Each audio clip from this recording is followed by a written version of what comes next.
Welcome to another edition of Strange New Pod. I'm your Fleet Admiral and host, Julian Brown, alongside the best bridge crew. This side of Unimatrix Zero, Praetor Giraffe is here, ready to give her TED Talk on Threshold and Lizard Babies. I'm just going to play it now. Lizard Babies? There it is. Thank you. I think my accent got better. Well, I can do that better. Do we need to record a new version? Yeah, well, I will do an outtake. Okay, sounds good. And listen, you get to be an honorary member of the crew tonight because you're pretty much pod fam. One half of the sisters from the House of Duras, also known as the Duras Sisters Podcast. Ashlyn Gelman is here. Welcome, welcome, guys. It is good to have you. And as you can see, we have a very special guest joining us tonight.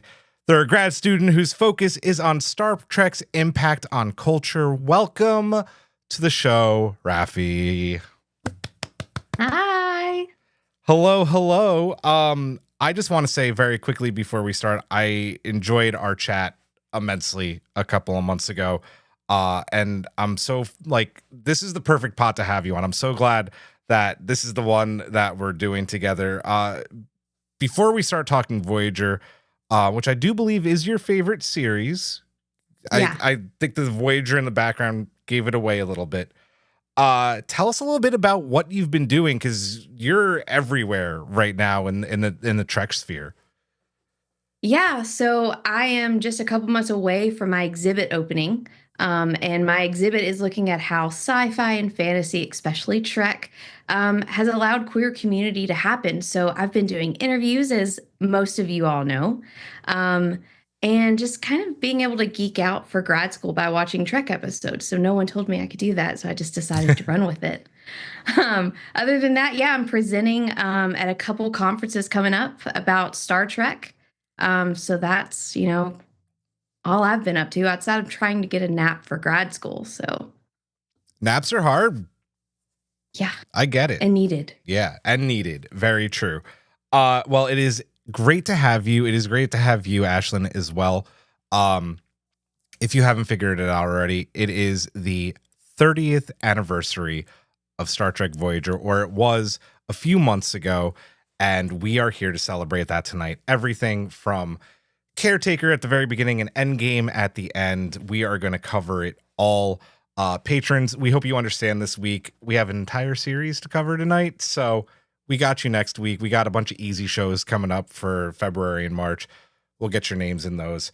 A quick shout out to our Badmirals, though, our EPs, Simon Stager, Chris Waterman, Tara Poland, Brett Jones, Dana, and Matt Harker. You keep our Quantum Slipstream drive running. And Voyager needed that from time to time, for sure. Giraffe, I told you before we went on that I wasn't going to have you do anything, but I feel it necessary to talk about, especially with the current climate. It's Black History Month. And it is. One thing... Are you asking me that because I'm black? I am, yes.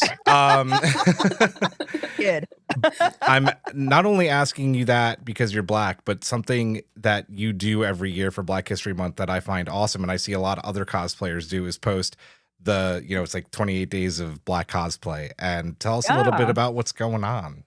So I want to quiet all the rumors that I invented 28 days of I did not. People on Blue Sky was like, this is so cool that you started this. I was like, I didn't, but thank you. So 28 days off is a way for Black creators to, pull the hashtag a little bit toward us. We know it is a fact. The algorithm very often don't support Black creators, like TikTok, for example, and Instagram. Blue Sky is a different beast. I have to say that I've been on Twitter since I'm not on Twitter anymore. I deleted my account. Well done. Since 2009, I was on Twitter, and I could never get a lot of interactions, right? And in a year of Blue Sky, I have already doubled the number of followers than I had on Twitter for 16 years. So definitely the algorithm are very important, and using hashtags, reposting, liking is also a way for people, well, to show their art. And so Black creators during the month of February will use these hashtags 28 days off, and we'll try to post every day. So if you see those hashtags, click, repost, like, even after February, please. But like, Yes. Yes. so every day, I think it's the first year where I finally have 28 cosplay and I can post every day. So every day I post one of my cosplay, some pictures, a quote, something, a fun story associated to it. It's number 10 today. I already see people liking it like a little bit less. Let's go. There's like 18 more days to go. And then you don't have to look at me anymore. But yeah, if you see those hashtags, try to like, to repost if you like it, for sure. Giving interaction is very important. I mean, I was gonna say I don't live from cosplay. It's not how I make my rent. But I'm starting to make money out of my art, and it's very important for me. Other creators are totally relying on, you know, what you buy from them, what you commission from them. Instead of buying stuff from Amazon or putting it into AI, commission artists. And in February, try to commission Black artists. It will help a lot. Also, you know, waves broadly to everything around us. Put your money where your heart is. That is very important. Go and support artists that, you know, may struggle these next years.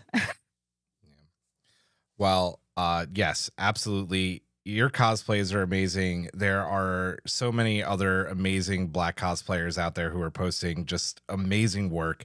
If you see it, like Drow said, please repost it. And yeah, celebrate Black History all month, please, because there are forces trying to erase it all, and that needs to not happen. On a lighter note, Big breath. Big breath. Sorry, I soured the mood. No, you didn't sour the mood. It's important, and we need to celebrate it and also acknowledge the shit that's happening. So let's start celebrating, though, because we are here to celebrate the 30th anniversary of Star Trek Voyager. Just so everyone knows our order tonight, we'll go Raffi, because she's our guest, then Ashlyn and Giraffe, followed by myself. Raffi, I just want to make sure she, they pronouns correct. Yes, I want to make sure I get everything right. Let's talk about Voyager's impact first on sci-fi and television, right? Because right off the bat, it's important. First female captain to lead a series. That has led to so many amazing lead sci-fi roles. I would say as, you know, recent as, you know, in Silo, right? With Rebecca Ferguson. You have, you know, President Roslin on Battlestar Galactica. Like, Janeway sat in that chair to have, you know, she walked so that all of these amazing other, you know, female stars could have their own, you know, sci-fi series. Talk about that impact that Voyager's had on Star Trek and sci-fi, Raffi. Yeah, so not just on Star Trek, right? Like you said, we did have the first female captain, and that in itself in the 90s was huge. We were not getting that female lead representation that we needed.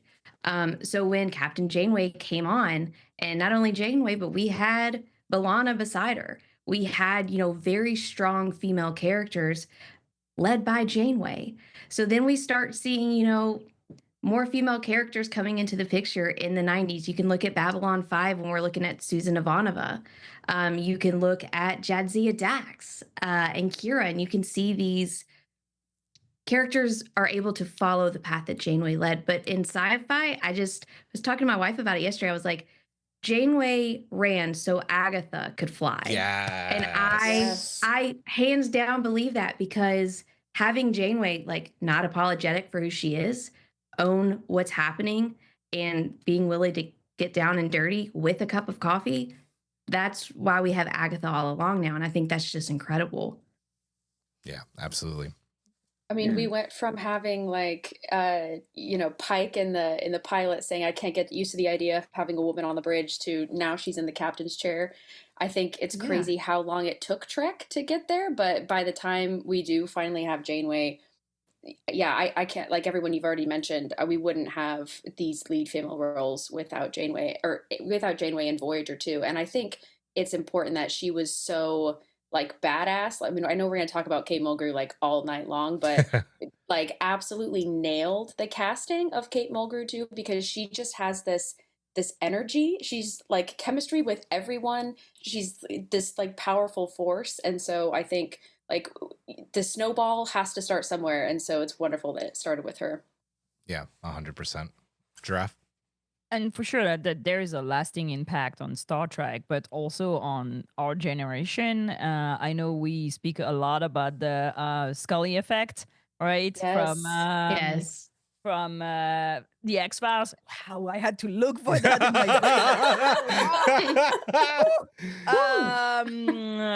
That, you know, inspired a lot of women to go into pathology and criminal sciences and so on. But there's the Janeway effect. Like so many scientists nowadays, women scientists, are saying that they were inspired to pursue science because they saw Janeway on the screen, and she's a scientist, right? But yeah, without Janeway, we don't have Michael Burnham, and you know, it's so the first step is always the hard one. I say, then just continue walking. Yeah. Yeah. No, I mean, not just, you know, it is so much about Kate Mulgrew. Like Ashlyn said, like we're going to talk about her all night because you have to. You know, she's such a factor. And I think like you see Voyager and you see that, you know, like what Ron Moore wanted to do and then leaving the show and then like going to make something like Battlestar, right? And how much of Voyager's soul, I feel, even though he wasn't on the show that long, was put into Battlestar. Like he took Janeway and then like put her into all these amazing characters on that show. Another kind of similar story of this ship lost, right? But you have amazing female characters like Starbuck and President Roslin and Number 6, you know, Cylon. Like it's just there's so much of Voyager's DNA in Battlestar. That's like a big example for me when you're talking about like Voyager's impact and Kate Mulgrew's impact. So it's just so important. This is a bit of a tough question coming up next because I think we're all around-ish the same age. Personal reflections of like where you were, right? When Voyager premiered, and if you don't remember, it's totally fine. Like I don't remember. It could be where you were for something that just is a big Voyager memory from your childhood. But like, what is kind of your Voyager memory, whether it is the premiere or something that really sticks with you? So for me, I had not known about Star Trek until I married Carol. And one night she was watching Endgame, and I all of a sudden took interest, and I did not know that it was the last episode of Voyager. I had never seen an episode of Voyager. So we watched Endgame, and I was like, this is the best thing I've ever seen. Where's the next episode? She was like, oh God, no, there's not a next episode. And I was like, what do you mean? I was like, where's the movie? She was like, so Voyager didn't get a movie. And I was like, what do you mean? And she was like, welcome to Trek. I want to know what the hell is going on. Yeah, exactly. That's beautiful. I'm very proud to say that me and Voyager are the same age. So except I'm December. So I'm 29 now. I'll be 30 in December. So I was not even born yet. But I'm very proud that we're the same age. So when Rhiannon and I first started watching Star Trek, my sister, the other half of the Duras Sisters podcast, we started watching when I was in middle school, and we went in order of release. So we went TOS, TNG, DS9, Voyager in about 2 years. And that was really intense. Like we were waking up before school to watch Star Trek, like that kind of intensity because we were so into it. And so I think we got through about 5 seasons of Voyager before we were starting to see like so many of the episodes are like similar to TNG except in the Delta Quadrant, and we had like slammed Trek into our brains. And also I was like in the later half of high school, we had to take a break. It was too much. And so I was sort of like, I really liked Voyager, but it wasn't my favorite Trek until honestly, like a little bit after the pandemic. I went back and I was rewatching a ton of Voyager episodes, and something is like happened to me. Like I was such a Picard girl for like my whole life, and now I'm obsessed with Janeway. I think I finally was able to see Voyager's like what they were trying to do. I was viewing a lot of it through the eyes of a literal like teenager child. And so I think just watching Kate Mulgrew was like absolutely changed my chemistry, changed everything about me. And Voyager is now, I don't know if it's my favorite Trek, but it's, flip a coin. Like today I'm going to say Voyager is my favorite Trek. So yeah, praise be. Yeah. Nice. Yes. Because I lived far away from the center of the empire, you get Star Trek when they remember there is a world outside of America way back when, right? So I think that, if I'm not wrong, I think we got Voyager around the time Enterprise was airing. So like early 2000s or late. Yeah, early 2000, I think. And I didn't know Voyager existed at all, like until I stumbled on was it DVD back then? Yeah. DVD. Yeah. DVD. Yeah, it was already DVDs. Yeah. I stumbled on DVDs at the rental store. Yes. That's How okay. old we are. Yeah. And I was like, what? There's more Star Trek. And I remember like watching a few episodes and being so into it, because basically it's the Odyssey. And back then I was a student in classics. Actually, was I in Greece? It's possible it's when I was studying in Greece and I was just like, would rent a bunch of things in English that I could actually watch because my Greek was terrible. And I was like, this is so cool, it's the Odyssey. And so I watched it like here and there in like weird order of whatever series was available, like season was available. And I think I finally just watched it sitting and like from beginning to end when it appeared on Netflix. So like I would say recently compared to to when it was, on TV. And I was struck of how much feel good it was for me. This is definitely my comfy track, like the track that I watch when I don't want to be bothered by the state of the world.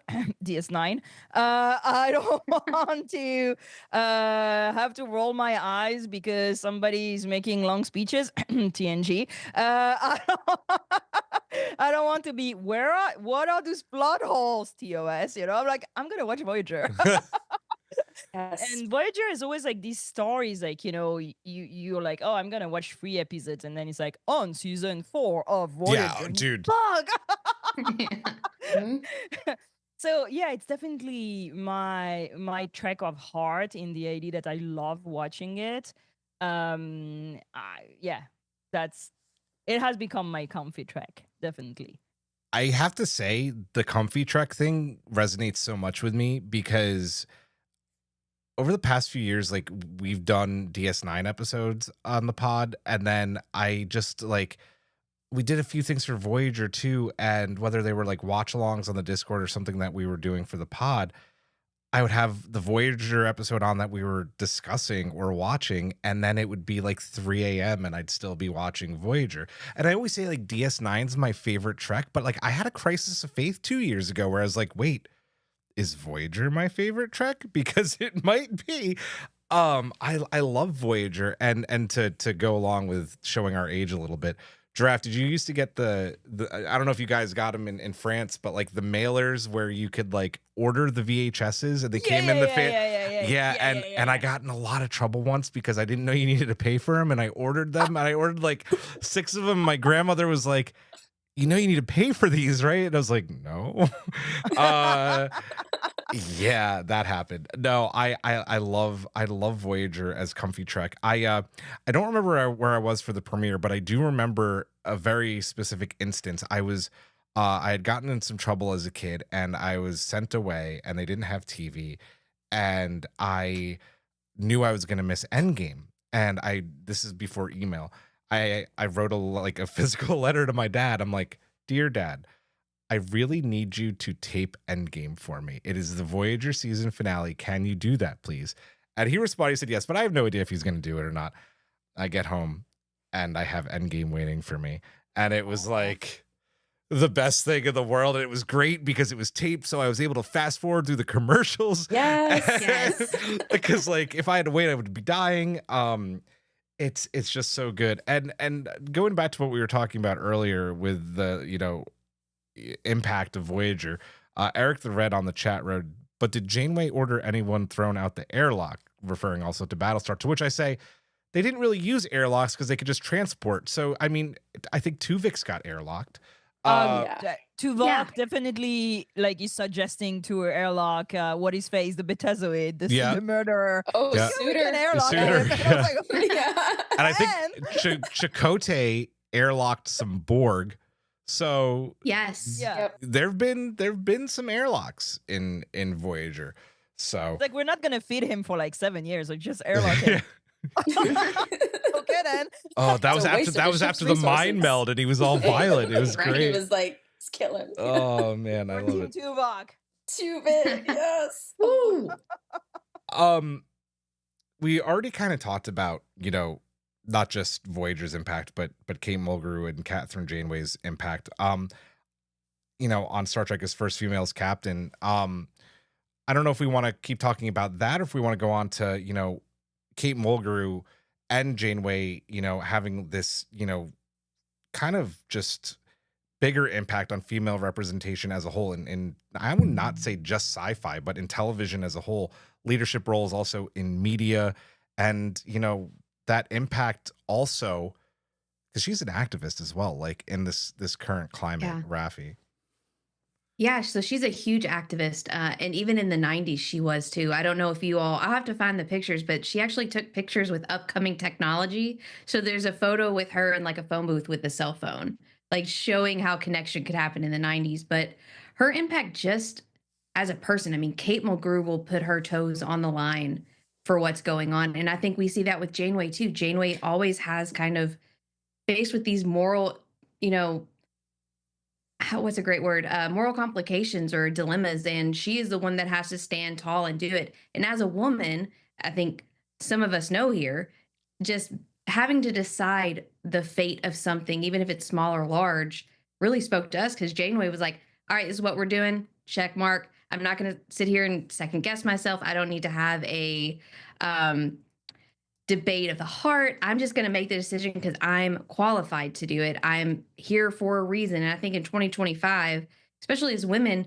just hearing and seeing a captain that is here for a reason, they have the training, they have the education, and it wasn't just handed to them, is huge. So I don't want to like sit on the representation and impact she's had in the like 90s and 2000s because that's huge.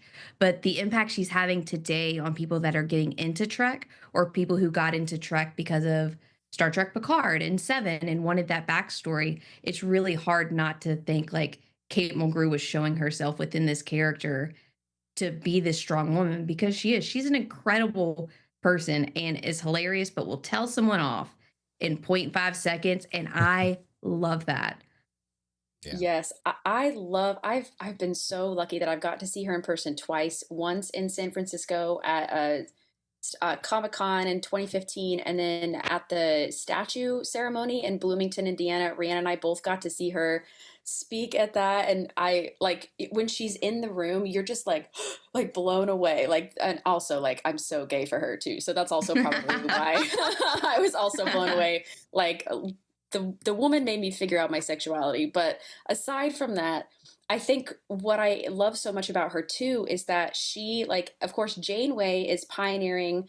She's the first ship to, like, Starfleet ship to ever be in the Delta Quadrant. She's there completely on her own. And then Kate Mulgrew's in the chair as the first female captain of Voyager. And so I've read Born with Teeth, her first autobiography, and she talks about how the struggles of being a mom, like she had little boys that she was trying to raise and was trying to explain to them, I'm gone for 15 hours a day because I'm trying to make a living, you know, single mom, like trying to raise these kids could not have been easy. And on top of that, she's also advocating for her character. These writers are trying to put her in a box or trying to say, oh, we're going to have her hook up with all these people. And she's like, no dating, no relationships. Like she had to be pretty firm on a lot of the character choices for Janeway. And I just respect that so much because she has the weight of what she's doing. Like, she knows exactly what she's doing as being Janeway, first female captain. And she, I think, was being very thoughtful about how she wanted Janeway to come across. And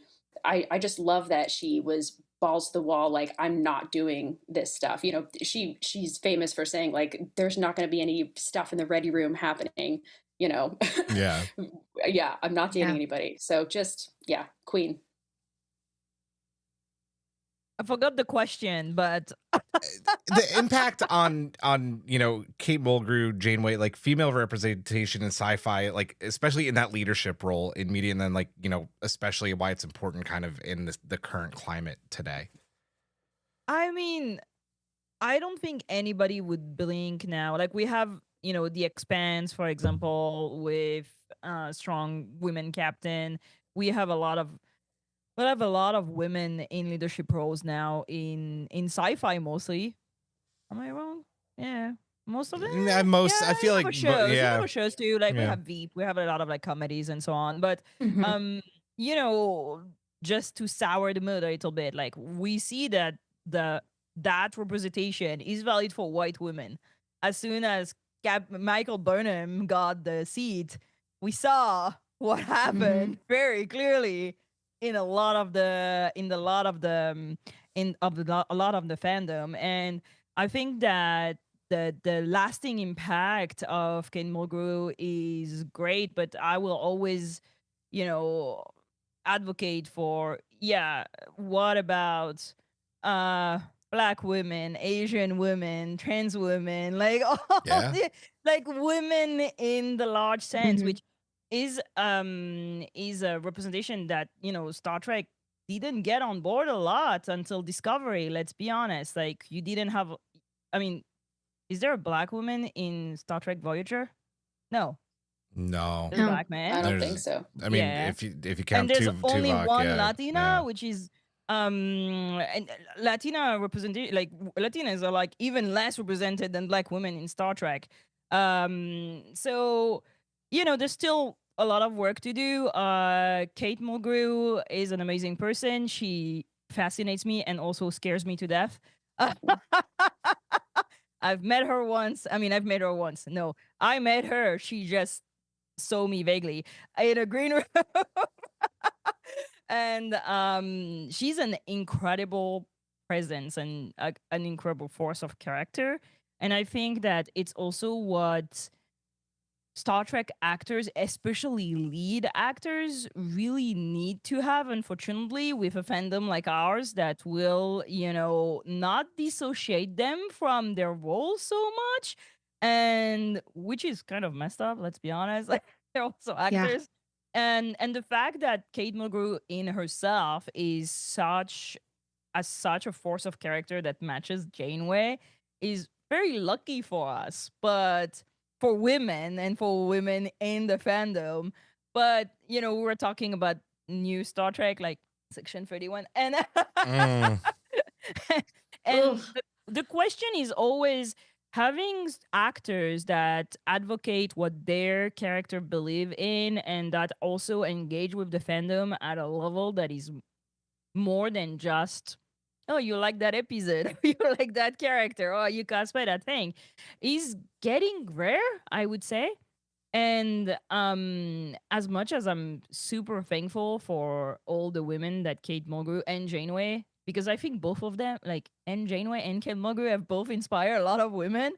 I don't see people with such strength of, like, women with such strength in the fandom nowadays, and I don't know. I'm a bit worried about that. I don't know. That's fair. Somebody's gonna come in the chat and like, and what about that person? And I'm like, I'm so sorry. I was gonna. I'm glad that you brought up Michael and the flack that, you know, Sonequa Martin Green got, but at the same time, you know, I do think that it's so, like, I feel like without Janeway, we don't have Michael. But I mean, it's not fair, you know, what happened with that specific section, if you want to call it fandom, and the treatment that she received. But Tara says Roxanne Dawson being Latina, like you mentioned, was a big deal in Voyager as well. Yeah, but like, Yeah, for sure. Yeah. But she's not Latina in the show. No. And she's biracial in the show. And And if we have they time, they fucked that up. Yeah. Mhm. Yeah. Right. I just want to talk about Kate Mulgrew's impact today. I do want to talk about the current climate. I don't want to try and delve too deep into politics, but I just think like she just remains this really important voice in what's going on. And the reason I'm bringing this up is, if you don't know, on our TikTok, we have a video that I was able to record of Kate doing an intro at the Star Trek Voyager documentary premiere. And before the election, there was nothing wrong with that video because she had mentioned something about the election. And then I'm scrolling through our TikTok, and all of a sudden I realized that that video is muted. And usually you can appeal, because there was something wrong with the audio. I don't have any option to appeal it. So that's how scared people are of her voice, of any of that. Anyone mentioning anything, anti the current establishment.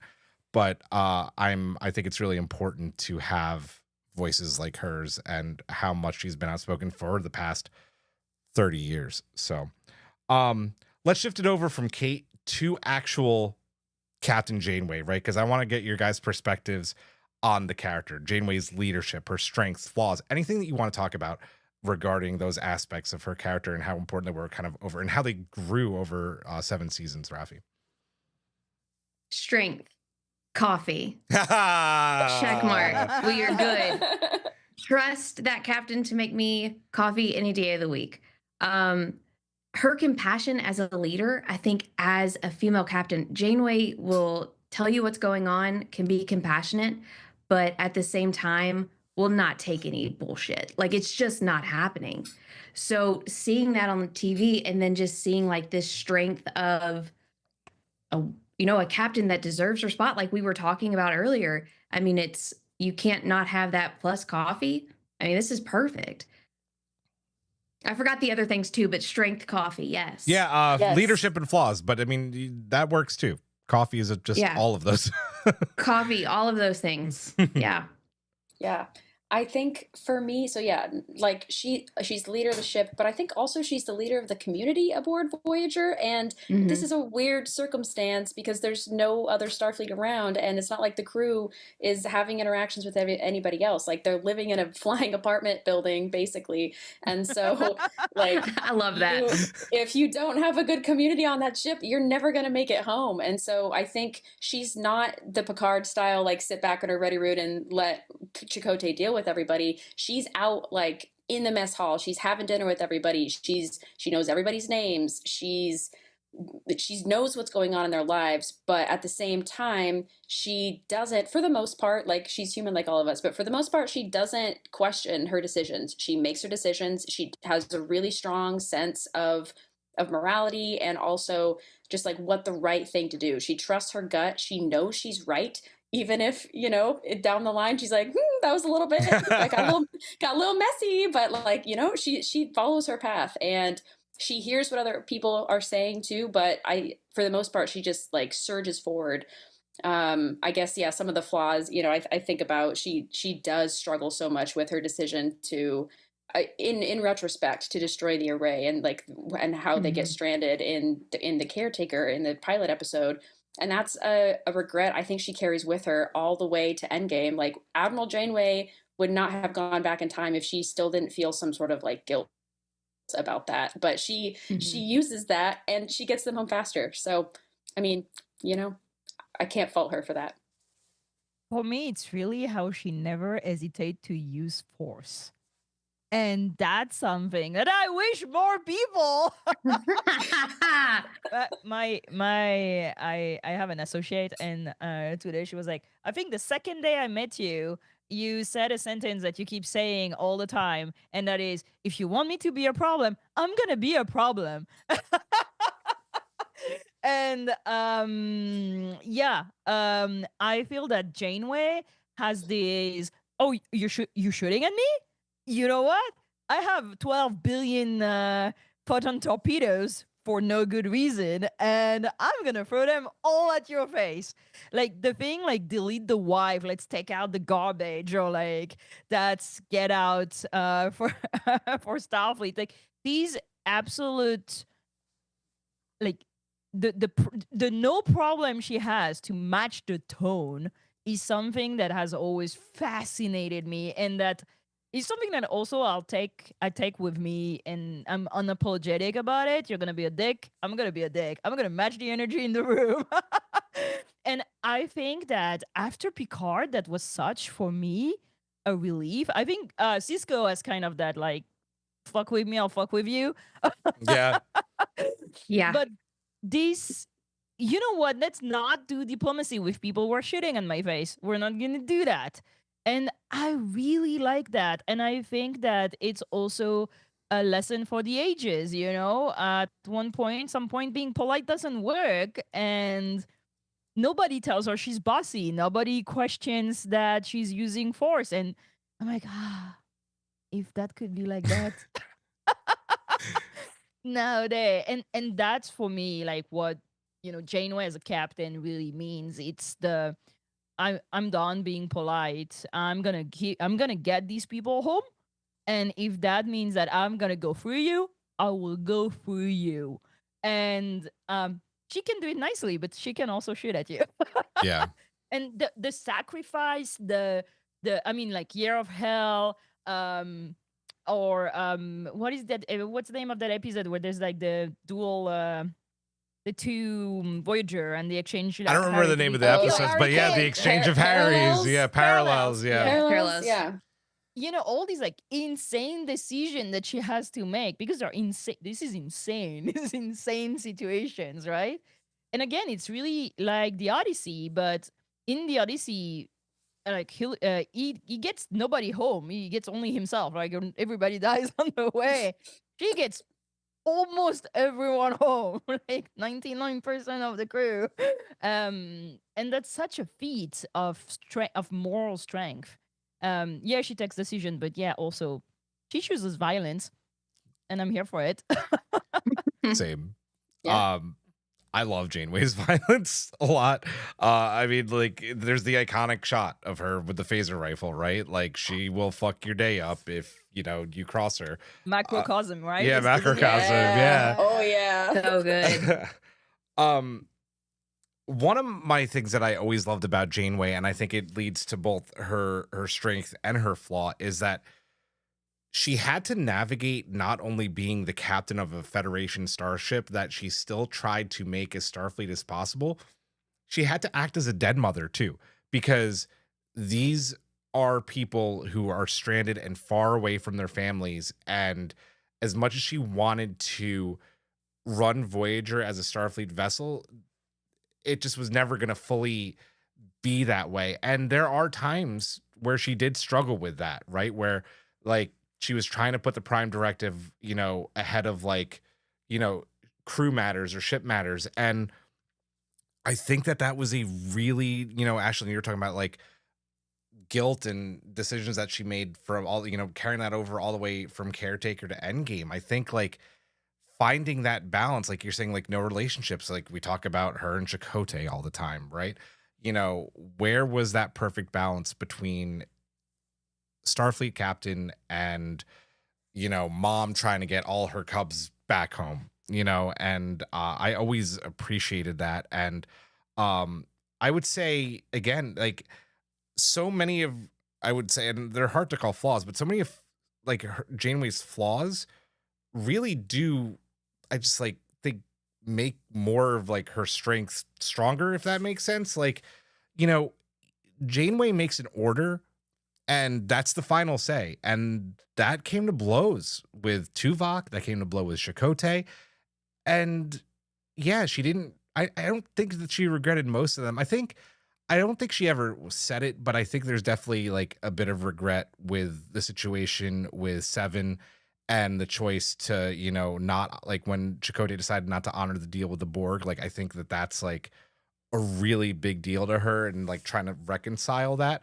But I don't think that she regrets that decision to make the order. I think it's more, again, that balance of, like, Chakotay's, I'm Chakotay's commanding officer, but he's also my friend and maybe probably lover.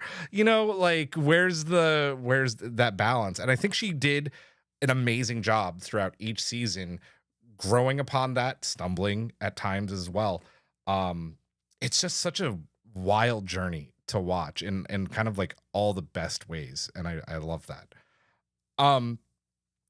Let's keep talking about Janeway because she just doesn't go away, and that's a great thing, right? There's been talk, since New Trek has come on, since Discovery and then Picard. Will there be a Janeway series? Is there a pilot or something? It's probably looking less and less likely, but we got to have Janeway back in Star Trek Prodigy.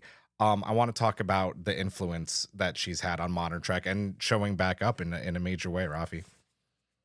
Yeah, so especially for Prodigy, right? So we were able to bring in a whole new, fresh generation into Star Trek, and they are seeing the power of a female captain, and then they're able to go back and watch Voyager, and kind of see why it's so important too. But when we're talking about New Trek, something that we've all talked about is Star Trek Picard and the influence that Janeway has had on Seven. We don't have Captain Seven, what we have now, if we didn't have Janeway making these really hard decisions.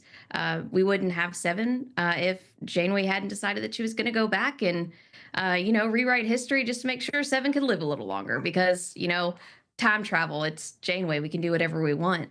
But that impact now for New Trek, especially for young people getting into Trek, Prodigy made such huge strides because, like you said, we did have Den Mother.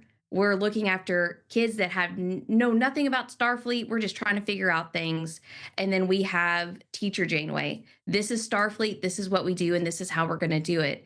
But in the middle, you do have what I like to call Mentor Janeway, where she's the fun aunt that you need for advice, and she is the aunt that is also going to take you outside and say, "What are you doing right now?"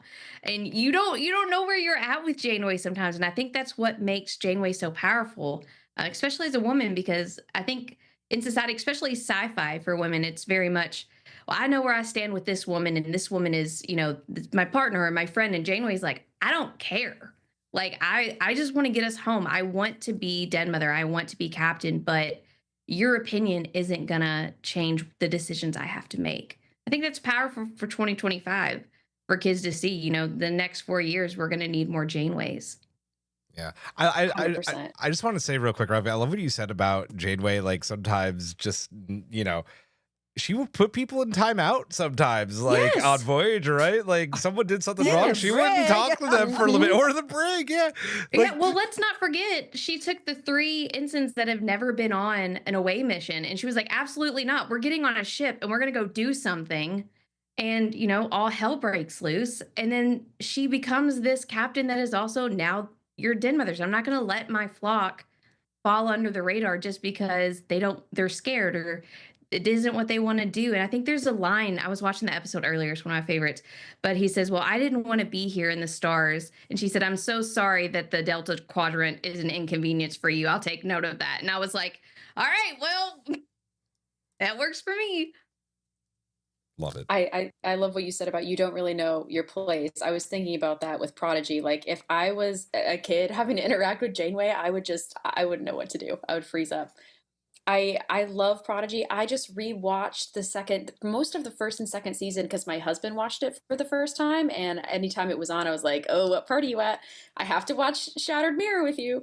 But yeah, I think Prodigy is a spectacular show. I couldn't believe we have 94% on Rotten Tomatoes for season 1, 100% Rotten Tomatoes for season 2. If you haven't seen Prodigy, like go right now on Netflix and watch it. I think because it's animated, they get the freedom to kind of just do whatever they want. That I think for whatever reason, Human Trek has like Human Trek, the Human Trek, yeah. Live action. It's called live action. Yes, the brain is braining. Live action Trek, I think, has like weird. People just get weird about it, and they want to see certain things, and they don't want to see certain things. And having the flexibility of it being, it's a kids show. It's with Nickelodeon. I feel like they were just able to write that show under the table and just say, hey, look at the spectacular thing that we made with very little limitations. And I think having Janeway like as basically the driving force of the whole show, we wouldn't have it. If Chakotay hadn't gone missing and Janeway wasn't obsessed with finding him, we wouldn't even have Prodigy.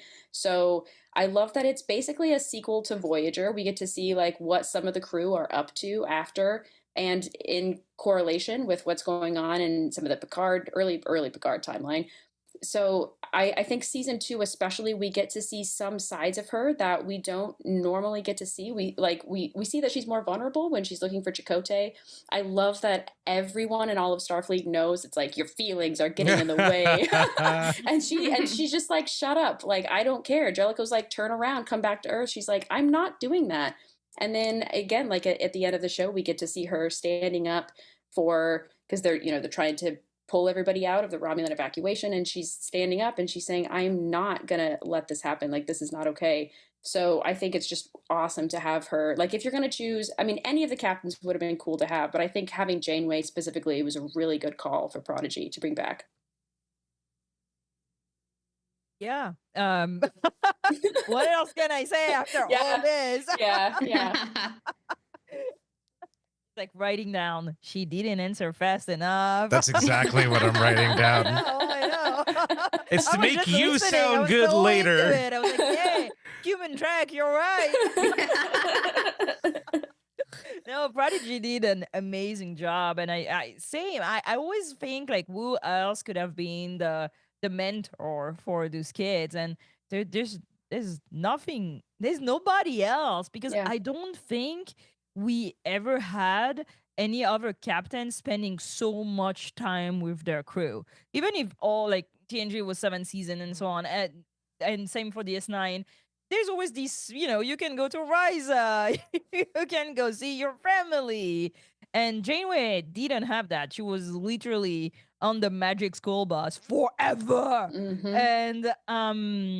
And that makes her reliable. That makes her the person that comes at night if you have a nightmare, right? But yeah, Prodigy, go watch Prodigy. Prodigy is the best Star Trek out there right now, in my opinion. I also need to do a rematch, not a rematch, but I need to take Ashlyn and the Trexpert on Prodigy season 2. Yeah, challenge called. That I bailed.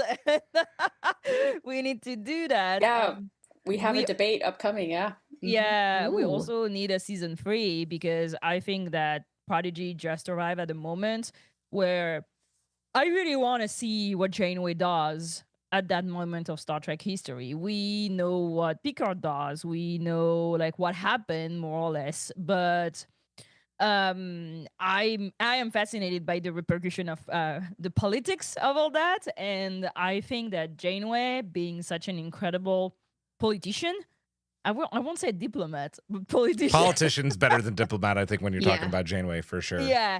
With strong moral values, and also that, well, then you're gonna have to go through me attitude. I really want to see the whole Romulan crisis with Janeway as one of the players. So yeah, I hope people watch Prodigy on Netflix so we get a season 3. For real. We need For a season real. 3.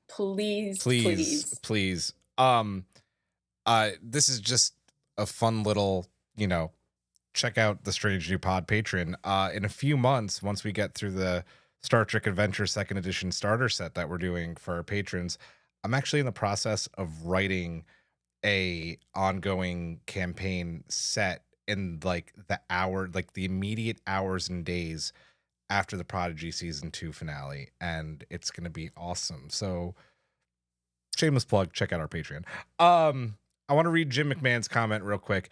When Janeway first met Captain Braxton, she said, I'm not taking the word of someone in this just short conversation that we had, right? She was always protecting her crew first and foremost. And that gets me to my thing that I want to say about Janeway and Prodigy. And it gave me Tank Top Janeway back, taking a shuttlecraft, going one-on-one with a loom, shooting quantum torpedoes on it, crashing, and then going to save her kids. Like, God, is that not peak Janeway? Like, I love Prodigy. Everybody knows, I think, how much everyone on this Zoom right now loves Star Trek Prodigy. So we cannot say it enough. Mirror Janeway. Mirror Yes. Janeway. Akuchi Moya is their safe word. Yeah. Daddy Chakotay. That's not my Daddy. joke, but Oh my God, so good. They don't have a safe word. Come No, on. they there's don't no have a safe word. No, You know, no, you they know. don't. No. He built her a bathtub. There's definitely no safe word. No. Not happening. Let's talk about a little bit of the controversy with Voyager, right? There was some casting changes and casting departures. We don't need to talk about it too much, but I think it's important to mention that Kate Mulgrew was not the original Janeway. You had Genevieve Bujold, who was cast in the role, and she actually started filming, and there's full scenes that you can go on YouTube and watch with her in the role. And she left. And not to spoil too much, because I don't know how much we're allowed to talk about if you haven't seen the Voyager documentary yet, but the cast didn't seem too upset about it. Like, they're... she just wasn't right for the role. But if you've seen it, I want to kind of get your take on the original casting and, the how lucky we are to have Kate Mulgrew in the role. Because I just want to preface this, and you can talk about this as well. Maybe Voyager doesn't get a second season, or even a pilot pickup if she stays in the role. Thoughts on that, Raffi? Yeah, I would say I'm not sure that Voyager would have gotten picked up had we stayed with Genevieve. Not that I don't think that she's a great actress, not that I don't think that she's not qualified. I just think that Kate Mulgrew embodied what they wanted Janeway to do. And you need that in a role like this. I think we needed that strong Indiana, kind of woman. It was just like to be in Indiana this role. Jones. Oh no, Indiana. Yes, like Mysteries Sorry. of a Lost Torpedo happening now. Hey, listen, okay.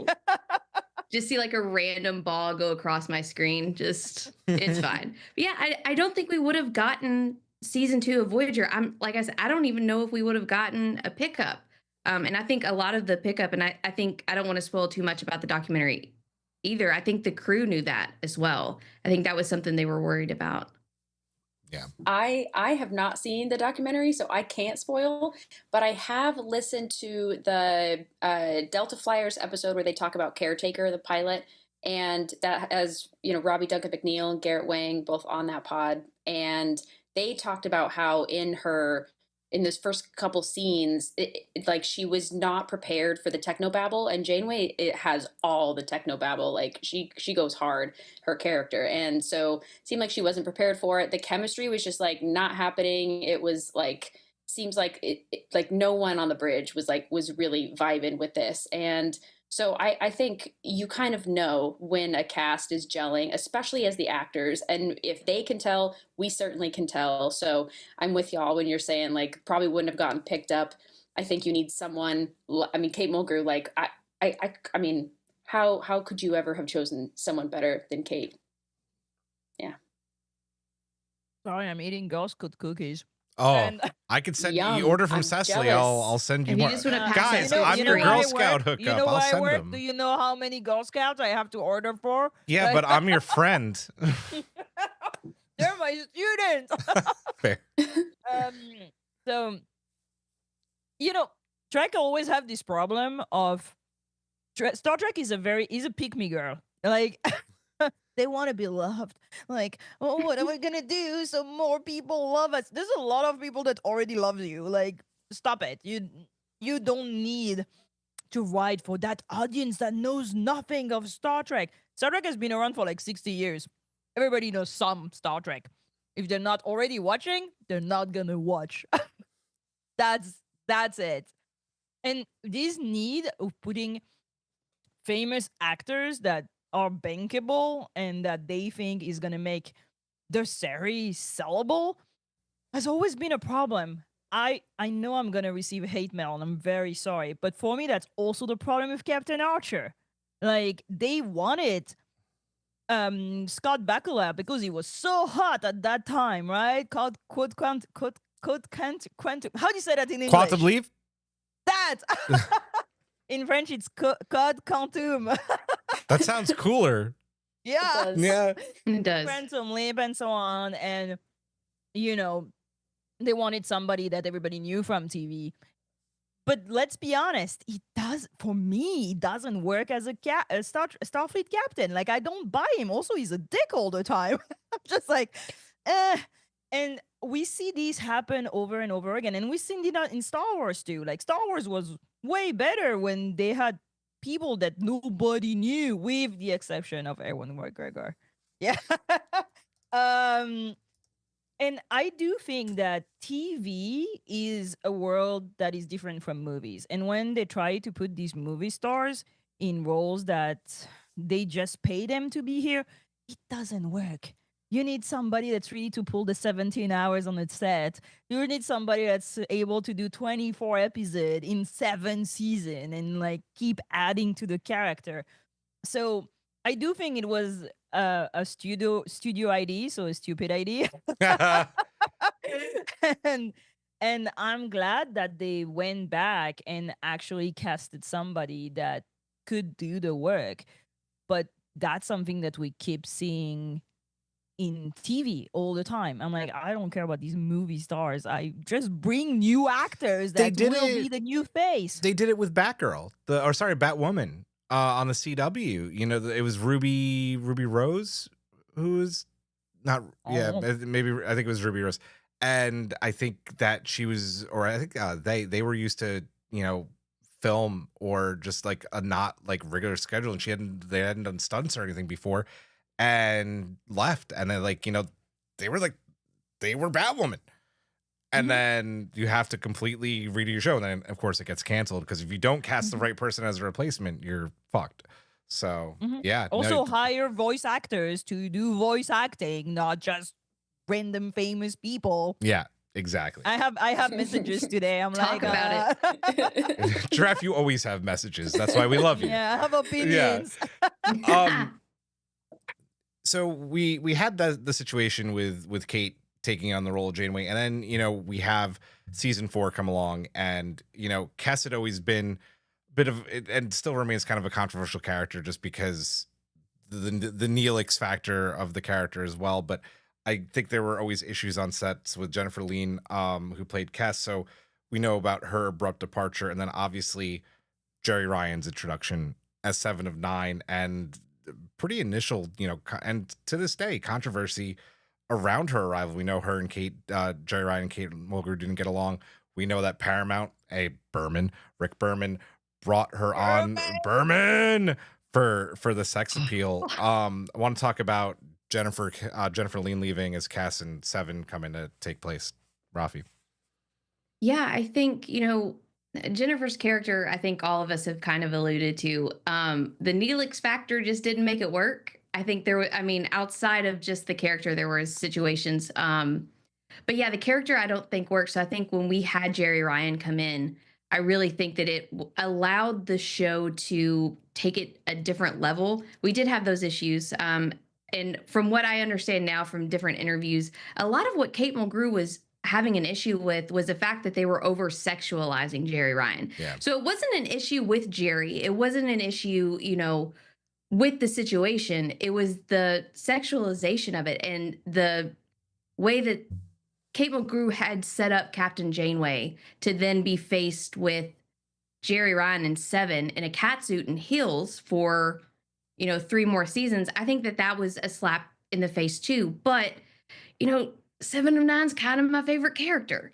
So I think we do get a different view of Janeway because of 7 of 9 coming in. We do get that mentor / older sister role that I think we needed. But I think it goes back to that first question, like the impact that Kate Mulgrew has had in activism. We don't see 7 now in a catsuit because it's not happening because Kate Mulgrew threw a fit, but like said that it wasn't, you know, she wasn't happy with it, made herself known, and, you know, that is how it is. And but yeah, I wasn't a fan of Kes. I'm sorry. Please don't hate me in the comments, but like, I don't know a lot of people that were really fans of Kes ever, honestly. Yeah.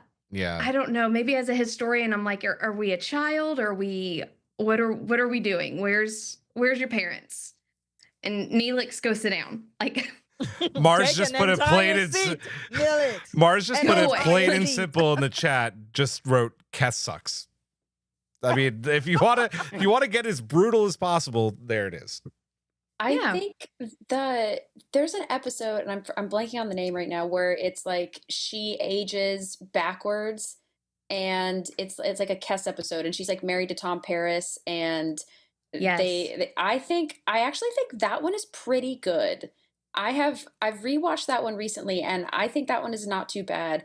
But for the most part, they just did Kess so dirty, and the choice to make her so attached to Neelix, it just killed the character. And Neelix is like abusive. Neelix is awful. He's awful. Yeah.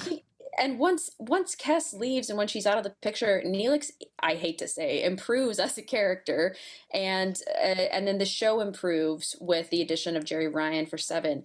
And I agree that like she was brought in obviously for they wanted to make Star Trek sexy. We're seeing like pre-Enterprise, luckily Rick Berman hadn't thought about the sexy gel yet, otherwise we would have seen that in Voyager. But this was the precursor. This is what got his mind going. But I think accidentally somehow, because of the other writer, Jeri, who had like Jeri Taylor. Jeri Taylor, like blessings to her. I think they were able to create something really, really beautiful with 7, and having this like mentor-mentee relationship with them is wonderful.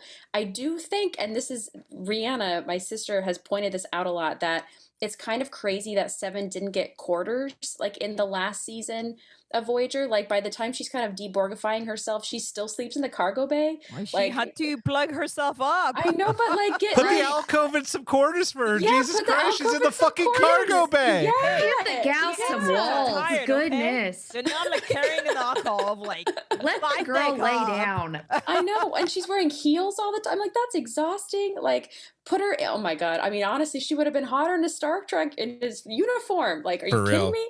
Oh my lord. Yeah. Yes. So Lord. it's wonderful that they were able to make something so great with 7, and I think having her, like having so many other characters really dislike her, added something really, like I just like the character of 7. Obviously she's coming on as a Borg, added some like new flavor and spice to that too, and watching a character have like such an amazing arc is really satisfying. And I'm so happy we got to see her in Picard. Another character of like, if they had added anyone else, I don't know if it would have been as satisfying. It's just so awesome to see 7 show up, especially the way she shows up in that season 1 of Picard. It's just like, boom, here she is. Yeah. Are we talking about 7 or about Kess? We're talking about I both. know. We're talking about Okay. both. It's the same question. Same question. question. Because they Um, kind of complement each other because she left and she joined. So I'm gonna start by the fact that the Kess ID was good. Star Trek always have these aliens that age slow, and like the Elorians and so on, like they are like super old, but even the Vulcans, right? But they never explored the opposite of this ID. Other races that age faster than we do, and we live with dogs who don't have the same lifespan. And I think talking about a society that has a shorter lifespan but are kind of humanoid is super interesting.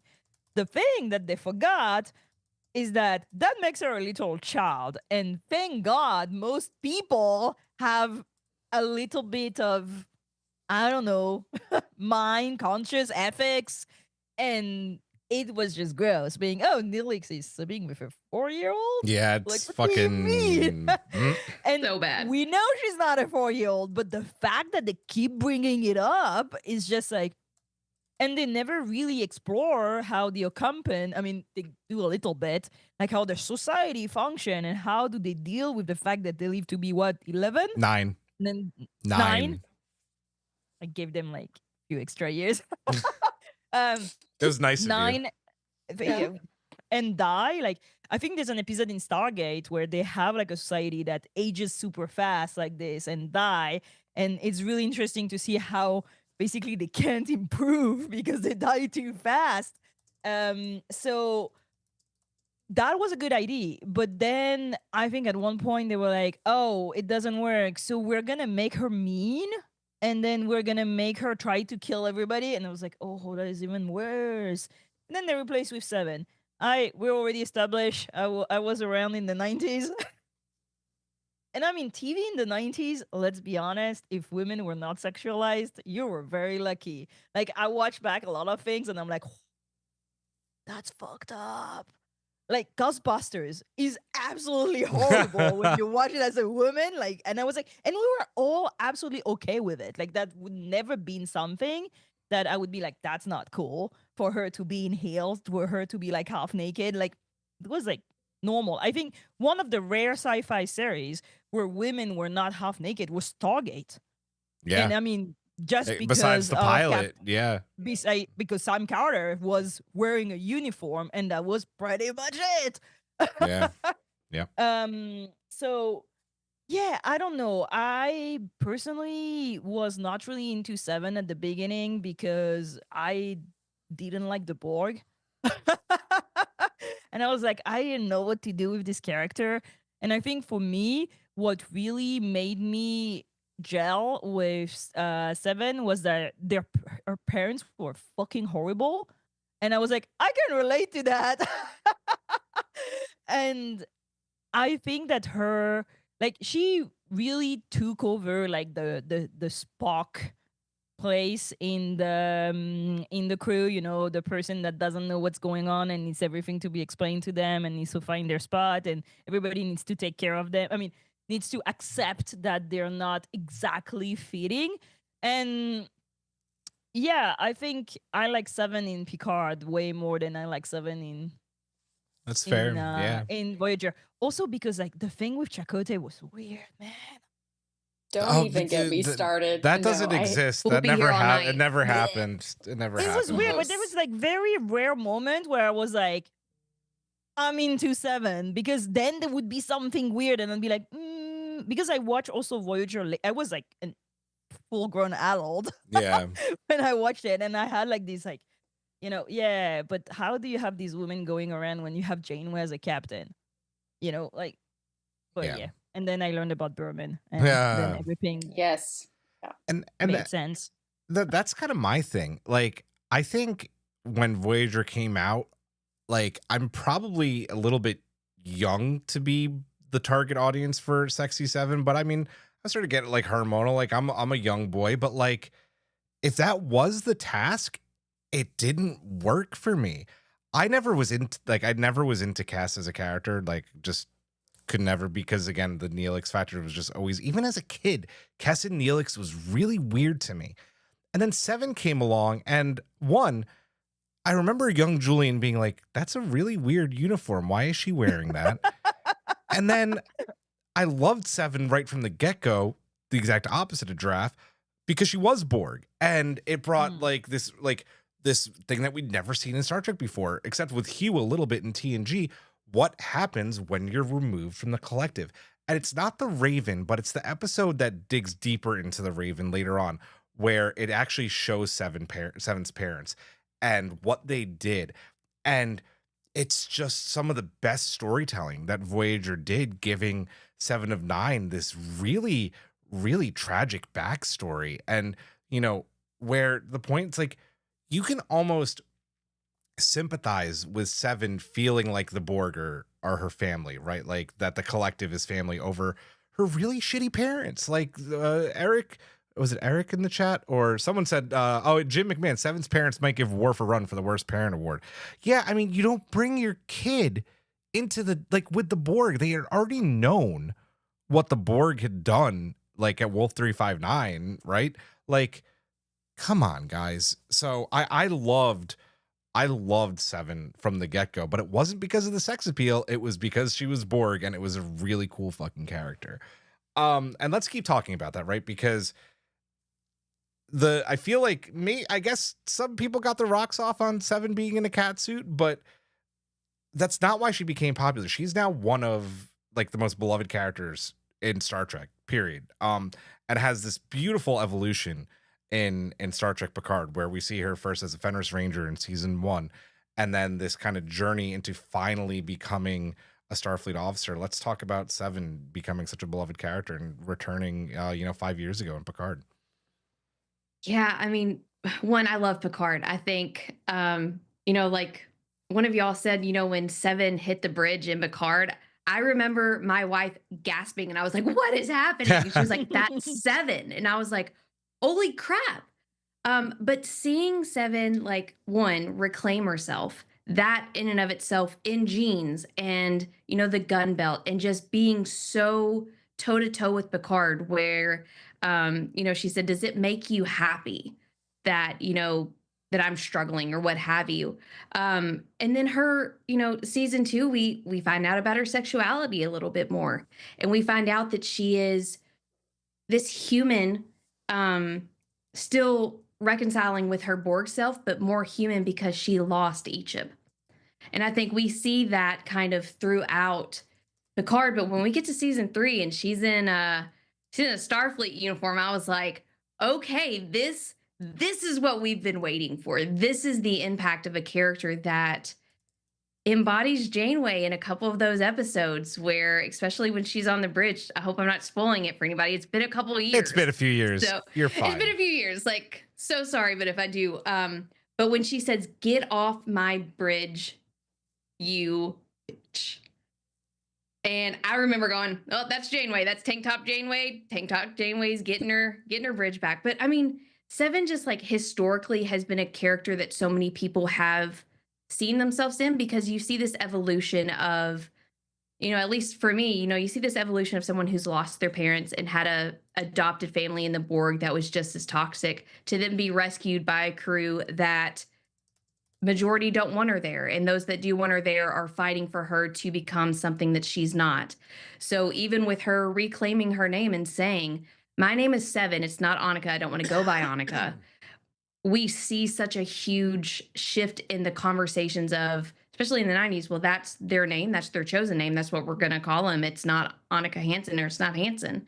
And then we're in season 3 of Picard, and we see this same struggle play out, and she is, my name is Seven. So I just, as a character, I think Seven's the best. I think it's probably the best evolution of a character that we've seen, especially for a queer character.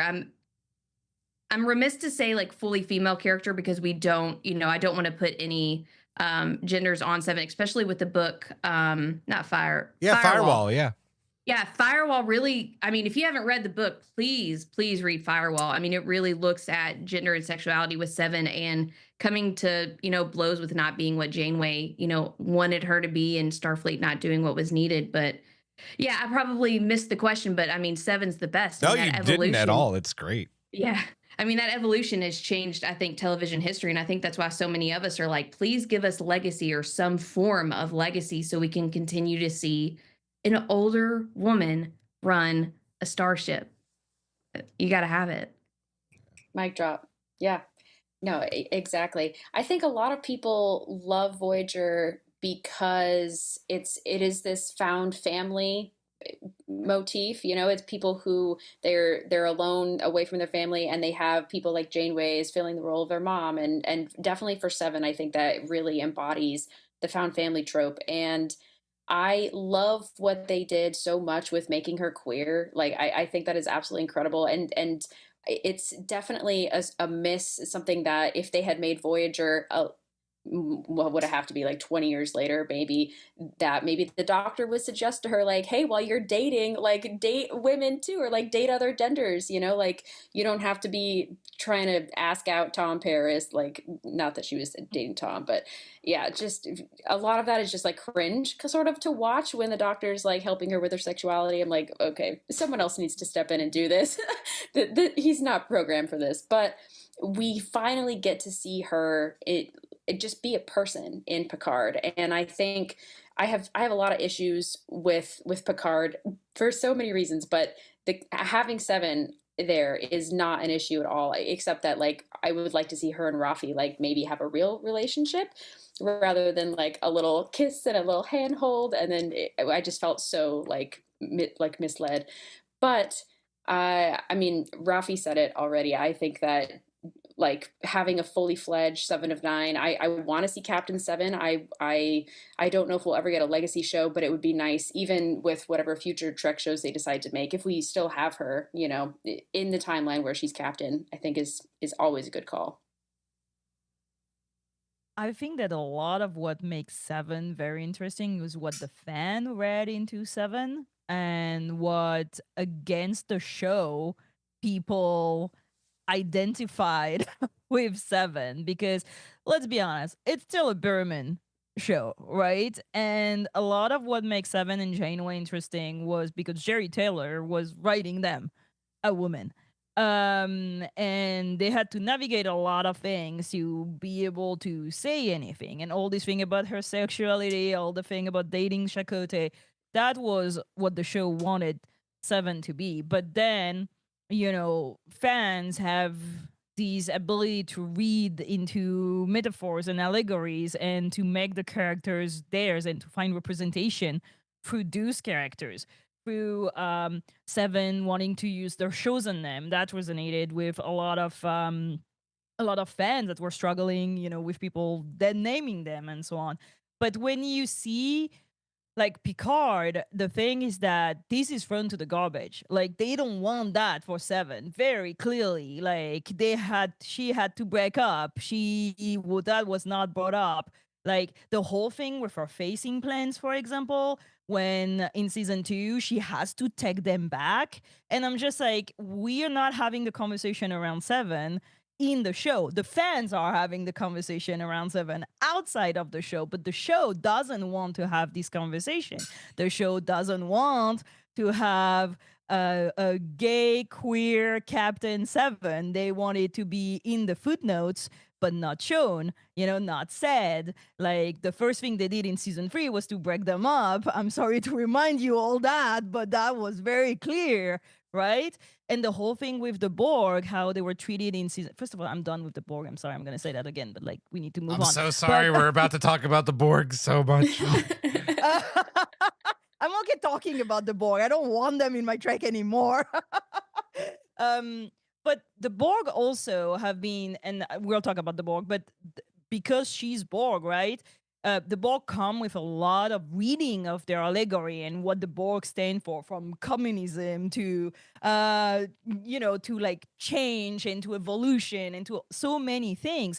And the problem with having this show written by white men, I'm really sorry, but give me a showrunner that's not a white dude. Legacy for sure, but let a woman write the show. Let LGBTQ member write the show. Let a trans woman write the show. I do not trust like the way they wrote 7 in Picard to be written well in Legacy. I mean, fans will find their things in it. Fans will like recognize themselves into 7. But also, I know that Picard season 3 broke a lot of fans on how they were treated and how they were represented and how these questions of 7 and Borg and so on were treated in that show. So the thing is that 7 is such a powerful character for the fan, but I do not think that they want to write her as a powerful character in the show. And maybe it's time. Maybe it's time. Also, from the chat, and I'm here for her. There's an older woman running a starship, and that's Carol Freeman. Just saying that in there. Yes. Yes. Yes. Yes.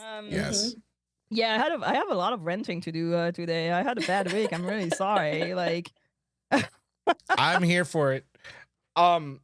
I hate to do it to you, Giraffe, but you can't have Voyager without the Borg. The Voyager. I'm okay talking about the Borg. But really, Voyager, it revitalized the Borg, as a major antagonist after First Contact, right? Like Berman and the crew were like, okay, First Contact was a success.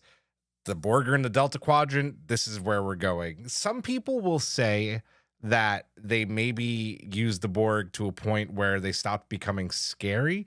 But I personally thought that most of the Borg episodes in Voyager were well done. I would say Unimatrix Zero is maybe like the of it all. But otherwise, I thought they did well. I want to kind of get your takes on Voyager making, the Borg the big bad of really the back half of the show. I loved Unimatrix Zero. I loved that episode. I loved kind of seeing, and I hope I'm thinking the right episode, but just seeing where the Borg could come together in a place. Yeah, where they could come together and they're like, we are who we are, but we have to go back.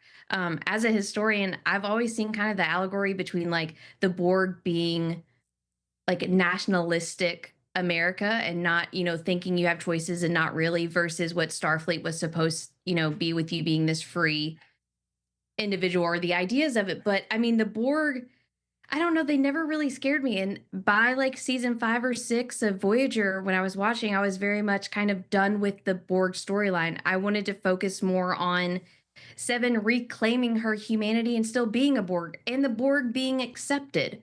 Because there needs to be that conversation of people just hating Seven because she was Borg, a choice that was not her own.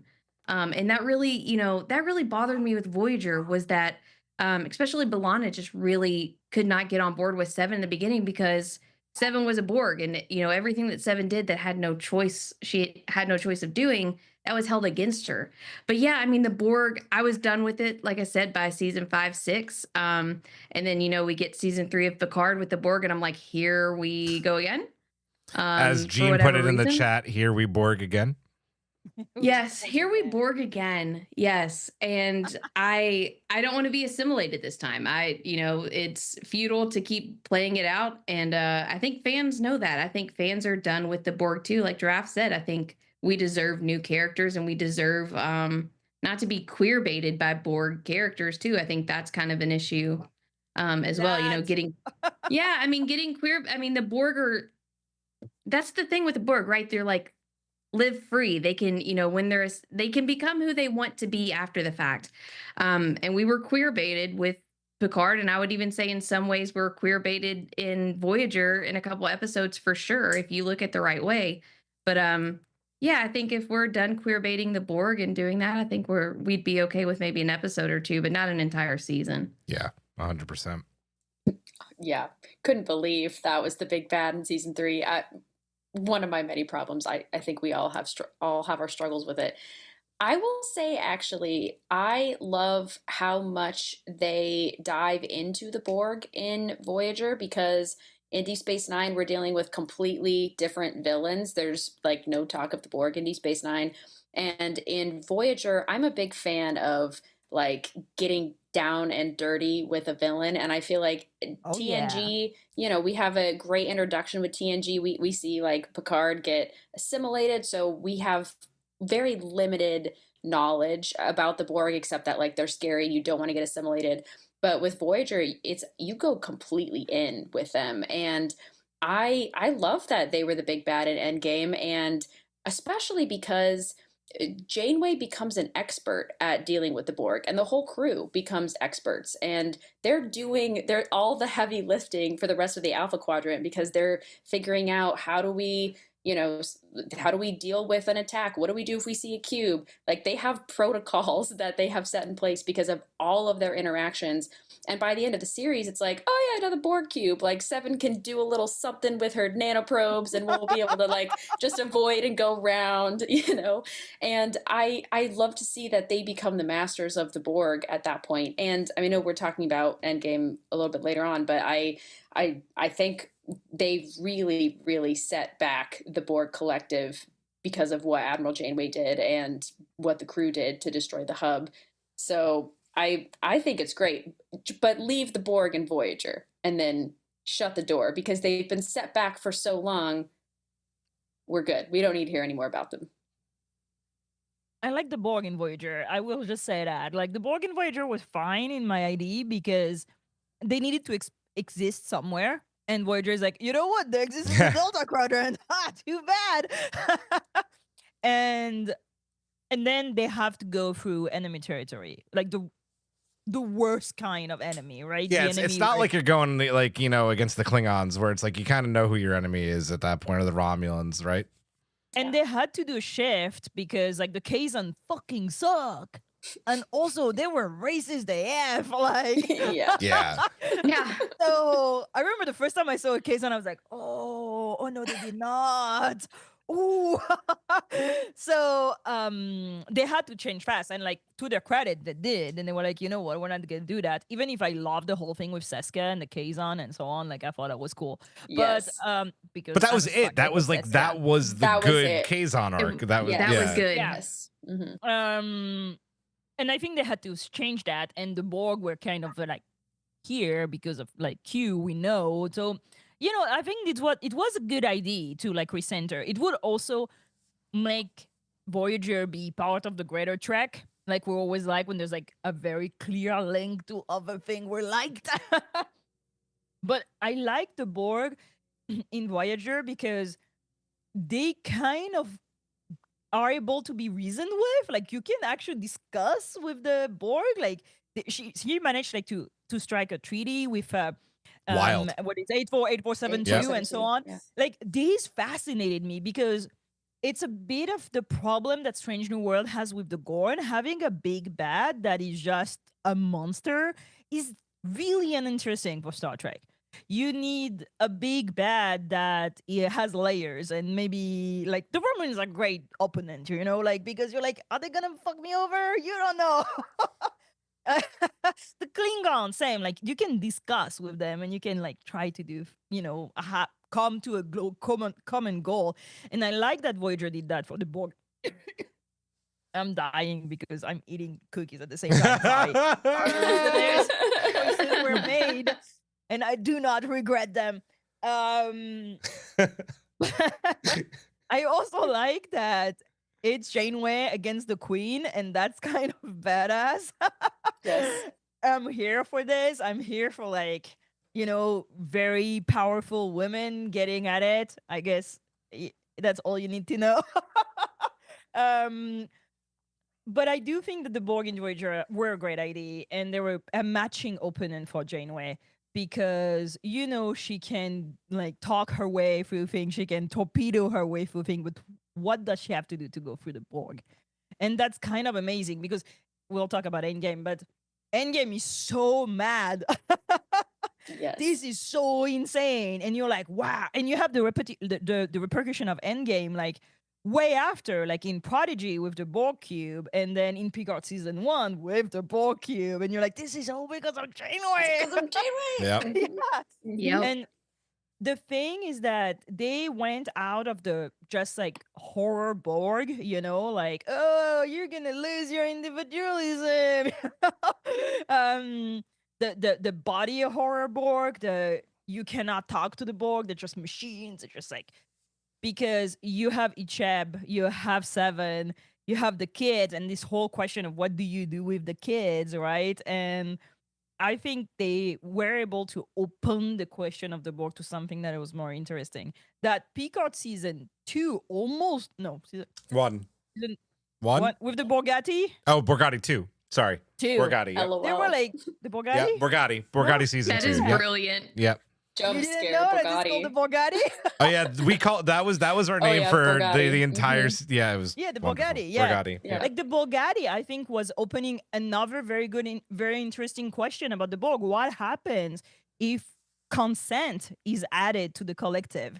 And that's a very small thing, but a very important thing, right? So one thing, but then the collective changes entirely because Seven does speak about the joy to be part of the collective, right? The constant like kind of endorphins that you have going on when you're part of the collective. The only thing is with Unimatrix, you know that they have also this parallel life when they are in their little community. And it added so many layers to an enemy that was just a big bad, one big bad, you know? And I think Picard season 2 had something there. Too bad that The rest of it sucked. They gutted it. lost in the sauce. But I wanted to Threw know it out about the the window. Borgatti. I was like, I want to know what Yeah. happens. I want to be part of a consensual Borg Collective. Borg cube. Yeah. I want to eat those car batteries. Yeah, right. I'm saying, If I get the right dress, I will. break a random window on a Saturday night because, I mean, Right, just because you're I mean, bored. that's not outside of my repertoire. Like, Yeah, you right. know, I've done that a few times. It's fine. One of the things that made Voyager awesome is that they say it early on. Like, at some point, this is going to happen. There's no avoiding it. This is where Borg space is. We are going to come across them. And before they're even introduced as a major villain, they do come across like some dead Borg, and they're like, it was like long-term storytelling, right? It was really well done in that way, where it's like they're inching ever closer and closer and closer. And you start hearing about planets that have had, encounters with the Borg. And then I'm getting goosebumps. I'm getting goosebumps talking about it. It's like, it's coming. And then bam, there they are. And not only there they are, you have the Borg Queen coming back. You have Susanna Thompson taking what Alice Creed did with the role and making it her own and going one-on-one with Janeway. And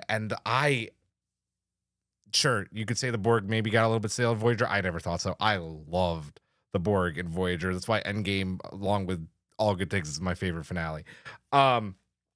Let's keep talking about the Queen, right? Because I think what Susanna Thompson did with the role, brought a lot of life to it, because it's different doing that role on film, with Alice Creed, and then doing it for television. I think she had a lot more opportunity to really like open up the Queen. And, talking about Unimatrix Zero, for example, where she's just killing drones left and right to try and like get rid of this thing. It's such, I said that because some people consider, I like Unimatrix Zero as well. Some people consider that not a great episode. I don't know why. What? I know. Yeah. I don't get it. I don't get it either. Names. I need names. I know. I want to talk about the Borg Queen and her interactions with Janeway specifically, because there was that like tumultuous, like there was the partnership, and then there's like the betrayal, and then there's the back and forth between them all the way up to season 7, where she then gets played once again by Alice Creed in the finale. Raffi. Gosh, I mean, I hate to say this, but it's kind of like watching a couple that's broken up. And you're like, what is happening? I love watching this. What is happening? And you're like, should I like this conversation right now? Yes. Or Yes. what is happening? I'm like, I like the conversation. It's fine. But I mean, I think when you look at the Borg Queen, we are looking at the polar opposite of Janeway, and that's why it works. So how we were saying Janeway was this den mother and was this mentor. We got the Queen over here. She's like, I don't like any of y'all. I will kill all y'all to get like the make-believe land out. I don't want y'all happy. I need y'all to do what I want you to do. And then Janeway, on Voyager, she's like, look, I just need you to do what you need to do, but you're also yourself and you have this freedom. And then when these two women come face to face, or these, two beings come face to face, and they're like, I hate you for who you are deep down, but also I'll talk to you in your mind, if you don't mind. I just, and then we get 7 thrown into it with the Borg Queen, and how the Borg Queen uses 7 to get to Janeway. I don't want to touch on Endgame at all, but you have to see that like long storyline of how did the Borg Queen said she allowed 7 to be disconnected from the hive. She gave that to Janeway. That was not a win as Janeway saw it. And as we know with Picard season 2, killing the Borg Queen did nothing when we go back to season 2, and we still have this a new terrifying Borg that has some sort of empathy or disease. We're not sure. And I don't know. I just think the Borg Queen is this like really good allegory for seeing not two halves of the same person, and what you could do if this happened with your life, or what you could do if you made these decisions. And it just happens to be that they probably make a really good couple in fan fiction. And I'm gonna leave it on that, because like it's I know I'm not the only one that saw it. It exists somewhere. Someone needs to go on AO3 and like see how many fics there are for Borg, I got you. Borg Queen and Janeway. It has to exist. It has to exist. No, please. Like, I'm so curious. Yeah, I mean, Raffi said it so well. I think that the Queen is a like intellectual match for Janeway as well, because Janeway's really smart and she's a politician, like we talked about, and the Queen is just so used to doing what she wants, and everyone else is her pawns. She's the puppet master. That it's really fun to see how she's trying to manipulate Janeway and to keep her like under her eye throughout all of Voyager, and again and again she's just throttled by Janeway over and over again. So I think that's what makes her really fun to watch. I think some of the best villains are more complex, and even though the Queen, it's like on paper, yeah, she's just like evil, she's ruling all the Borg, but the fact that she's so like motivated to get Janeway specifically is really, really fun to watch. And oh, I just love when they go head to head, especially in Endgame, which yeah, we'll get to it later. But I think it's we're all so ready to talk about Endgame. When we get to Endgame, it's gonna explode over here. But yeah, okay, I'll leave it there. Giraffe, do you have a? Are you looking up? I'm on the AO3 now. You're on AO3. That's what I was doing. No, you already reading the fix. First of all, every time I go to AO3, my username always cracks me up. So I'm always like, I'm such a dumbass. Sorry, my bad. Yeah, I was always like, ooh, these two talking to each other, like, oh, that it has a thing. It's like, what is it? Unmovable object and unstoppable force, and I think it's like the best kind of not dilemma, but the best kind of opposition that you can have in a show, especially when you buy that it's an unstoppable force and an unmovable object, which is totally this. Janeway is an unstoppable force, and the Borg are pretty unmovable, right? So you're like, what is going to happen right now? Because it could go either way. And what I really like is that it's also two women. And that is not quite often that you see this situation. I mean, maybe in The Expanse you have that a little bit. Definitely in The Expanse. Aversarella Yeah. and but The Expanse is very recent also. Yeah. So, but I remember as a young woman being, dang, I want to be them when I grow up.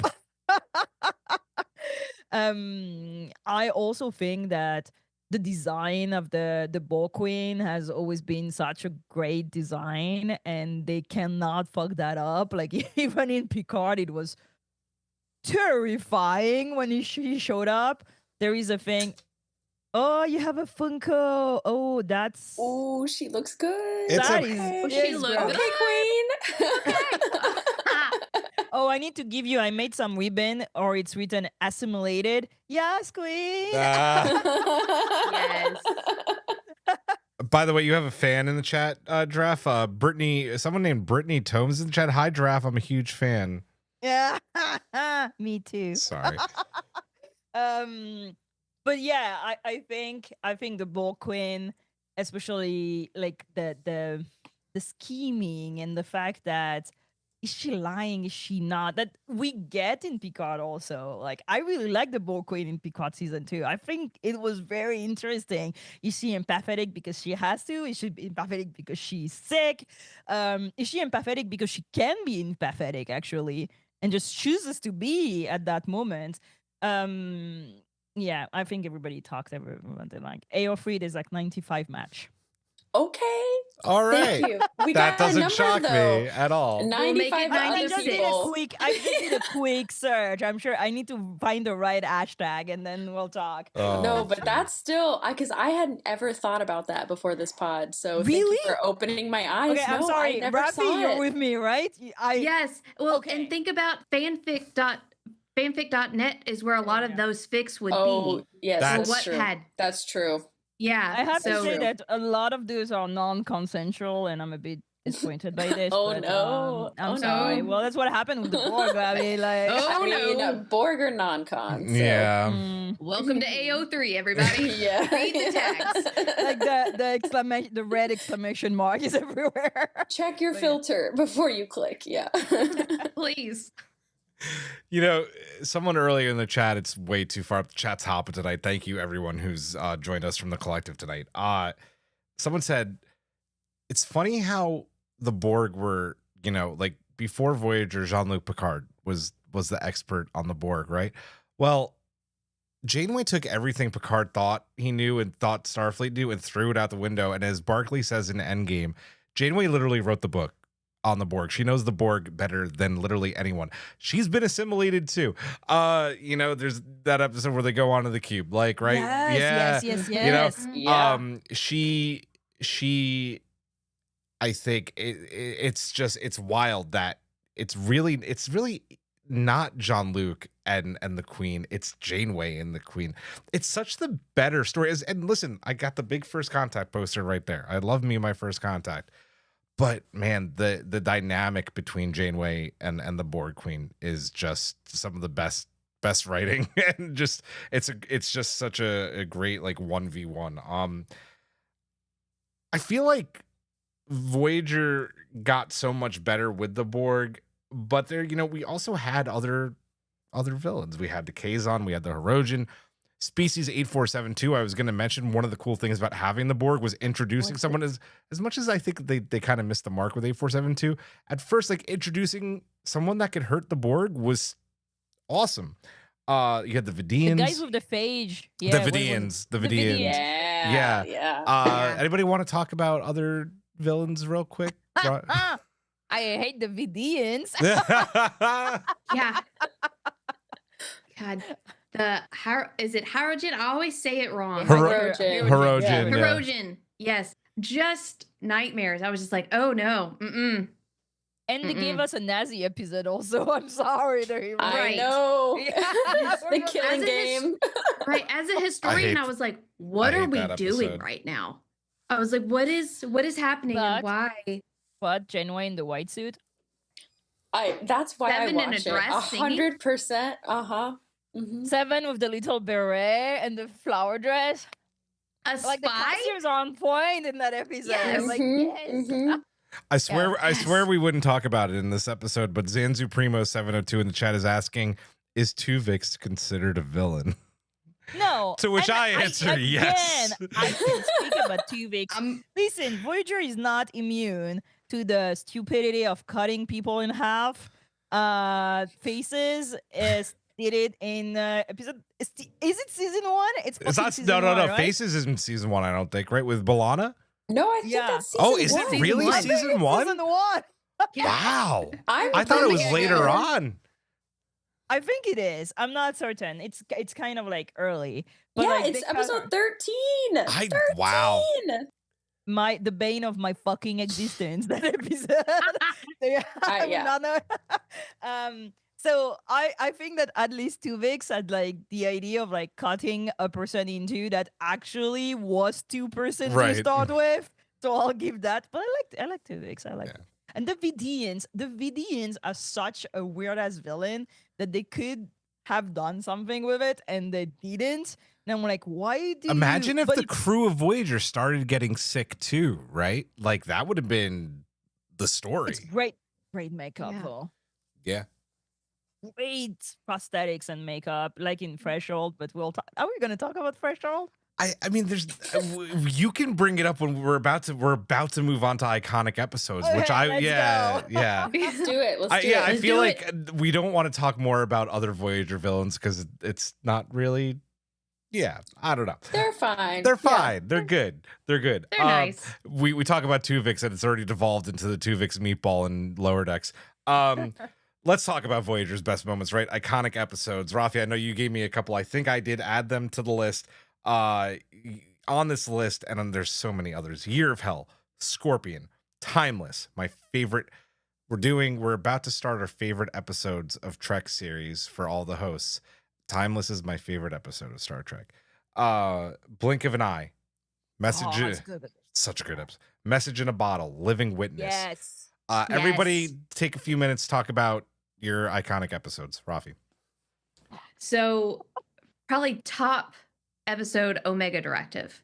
It is an episode. That's right. That one too. Yes. So good. It is, yes, so good. And it's an episode that is able to show just the complexities of somebody's wants and desires to learn something versus the threat of what something could be. And the last line where Seven sees perfection and she tells Janeway, she goes down to Janeway's Hollow Suite, and Janeway says, you had your first spiritual experience. And we know this is not a show that talks about spirituality and religion. And I think that's great for Trek. I think that's a plus 1 million in Trek. But when we see that moment of just humanization of Seven, as a historian, though, living witness is hands down the best episode. I work in museums. I'm a museum educator, and seeing how a museum could be manipulated with a story to purpose an agenda it mirrors 2025. We have a lot of museums that are about to be shut down and a lot of history that's going to have to be changed, for the government. But I mean, those episodes, and then I don't want to take anybody. I know someone else is going to name this, and if somebody doesn't, I'll do it at the end. But yeah, those top two are the ones that I can go to. Omega Directive is my comfort episode when I'm sick. I was sick last week. I think I watched Omega Directive like 3 or 4 times. What? Yeah. Yeah. It's a badass episode to watch when you're sick. Yeah, it is. Yeah. It's just the conversation's good. Seven says please for the first time. Mm.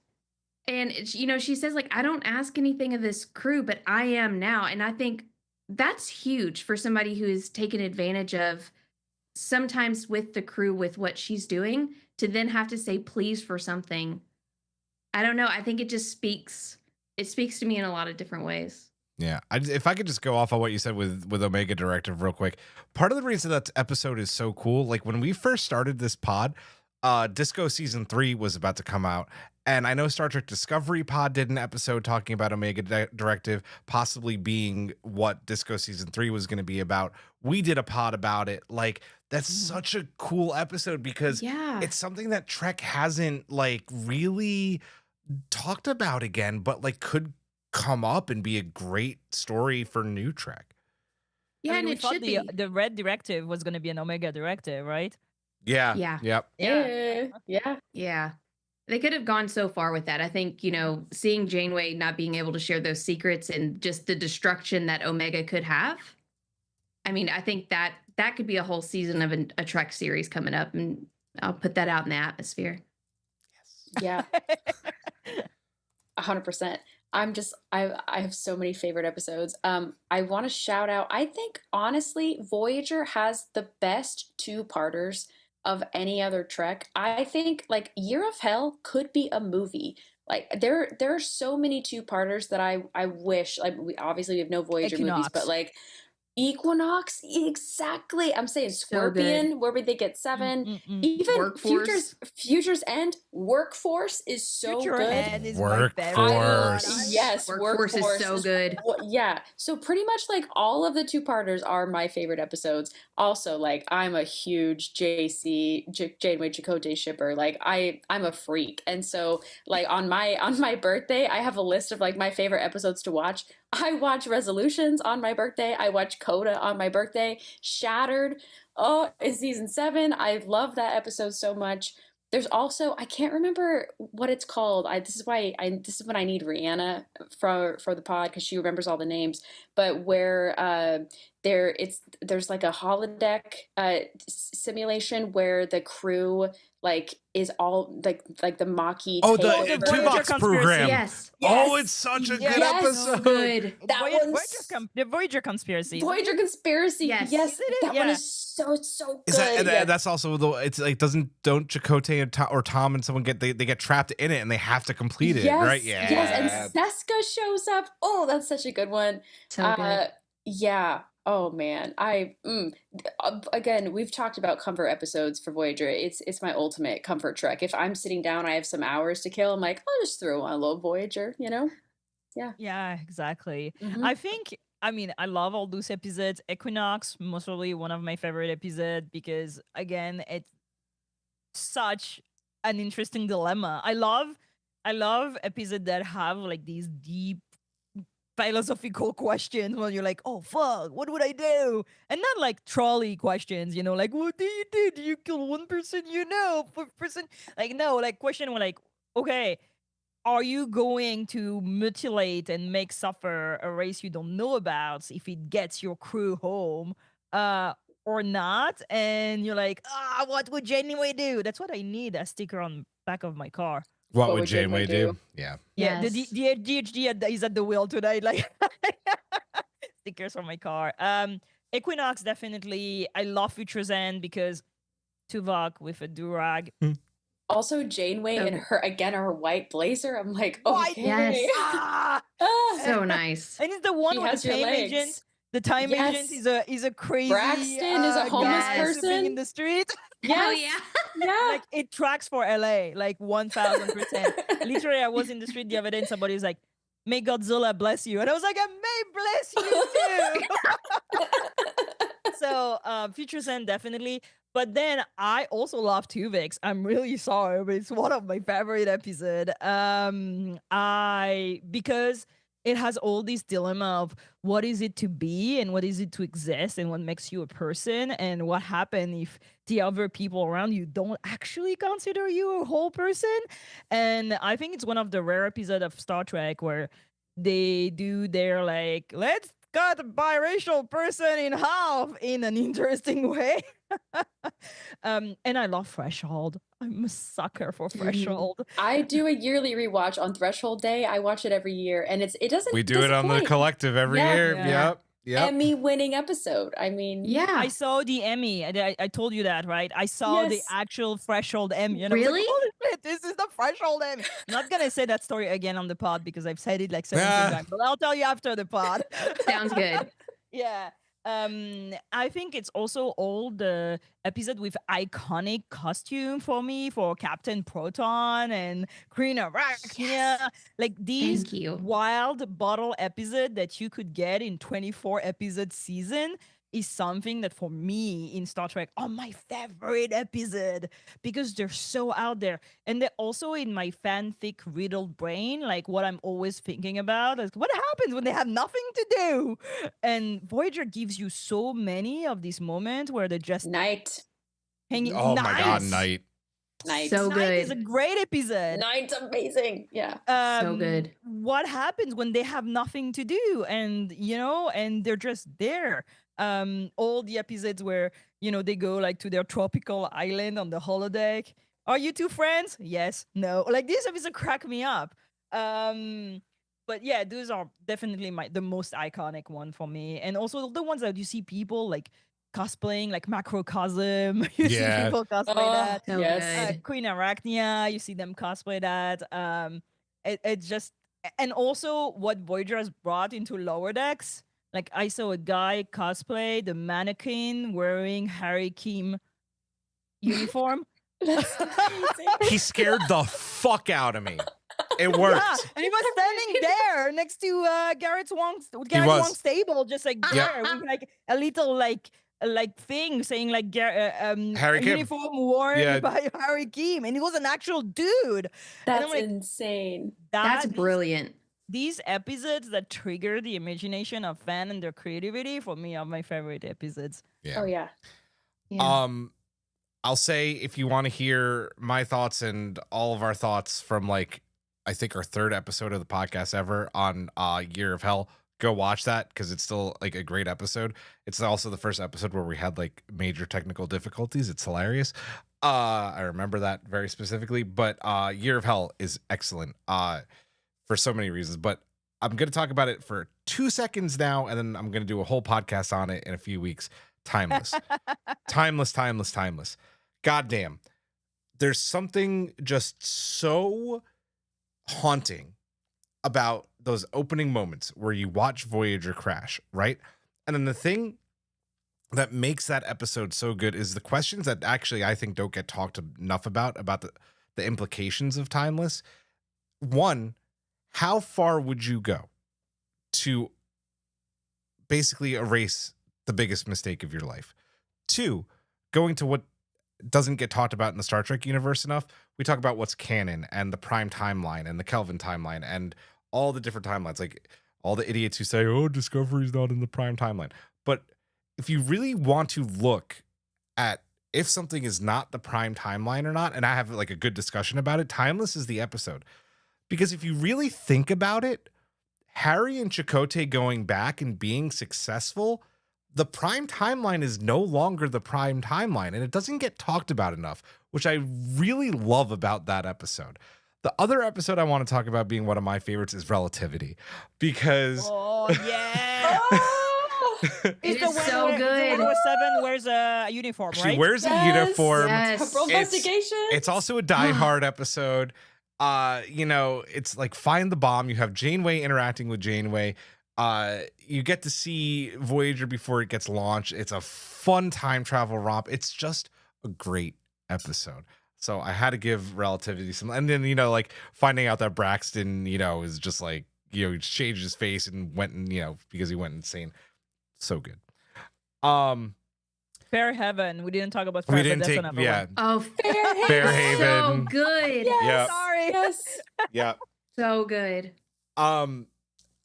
We're starting to run low on time, but I feel like we need to talk about the Doctor briefly, because he's such a big part of this show, right? Like being the EMH and his evolutions. A lot of good, a little bit, maybe a decent amount of cringe as well, but his evolution and just Robert Picardo being the GOAT. Like, the dude is such an amazing actor, just a standout performance over 7 seasons of television, and then bringing that over also from Voyager to Prodigy, and now in like a few months or a year, Starfleet Academy. Raffi. God, I love the Doctor. I love the Doctor so much. And I love Robert so much. Robert, just like Kate Mulgrew, will go 10 toes down against anyone. And his comments are amazing on social media. I love that. I think, and maybe you all see this too with the Doctor, you kind of see what it's like to grow up as an adult.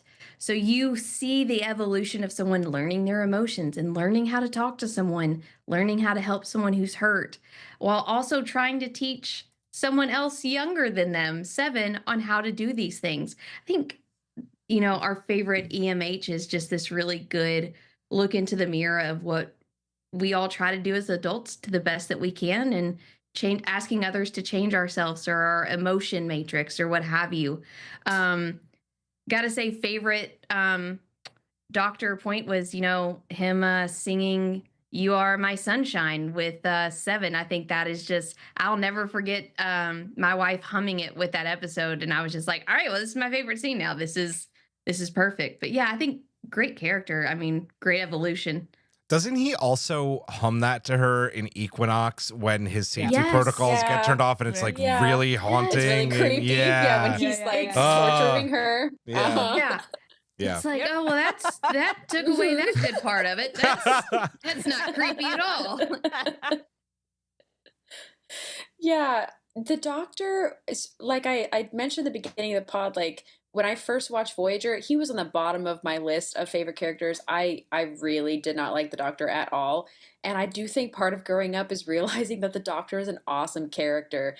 And now when I see like any type of holographic slander, I'm like, the Doctor did not go through 7 years of the Delta Quadrant to put up with this bullshit. Like, he's a person too.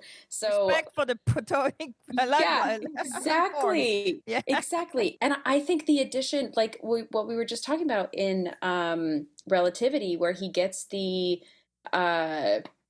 what my mind's Mobile blanking. emitter. Yeah, the mobile emitter.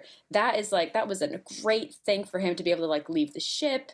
So awesome. I really like the Doctor. Yes, cringe moments, but like his heart's in the right place. And even like I was shocked when I was watching Prodigy with my husband. He was like, "That Doctor's awesome. That like EMH dude." I was like, "What?" Like, he clocked it. He was like, "That guy's awesome. Like, he's kind of cringe, but he's really cool." I was like, "Yeah, exactly right." I like that the Doctor is one of the first characters in Star Trek that I saw ask for like boundaries and to tell people, stop treating me the way you're treating me. Like, stop turning me off without, asking me for like the authorization to do that. He also asks for a name, but then he's never given one. Except in Endgame, he says it's Joe, but Took you 20 years to come up with Joe. Yeah. But I like that he's a weirdo. And there's not so many weirdo in Star Trek that they all like I mean, put Lower Decks apart, but like they're also like stand up and they have some quirk and some like weird hobbies, but he's like straight up a weirdo. Like it has like these like fantasy of singing opera to Tuvok, and I'm like, yes, that's literally what I would do with a holodeck. Tuvok, I understand. You are a Vulcan man. Yeah. Go off. It's Go off. so Love it. whack, and I'm like, yeah, you do you, King.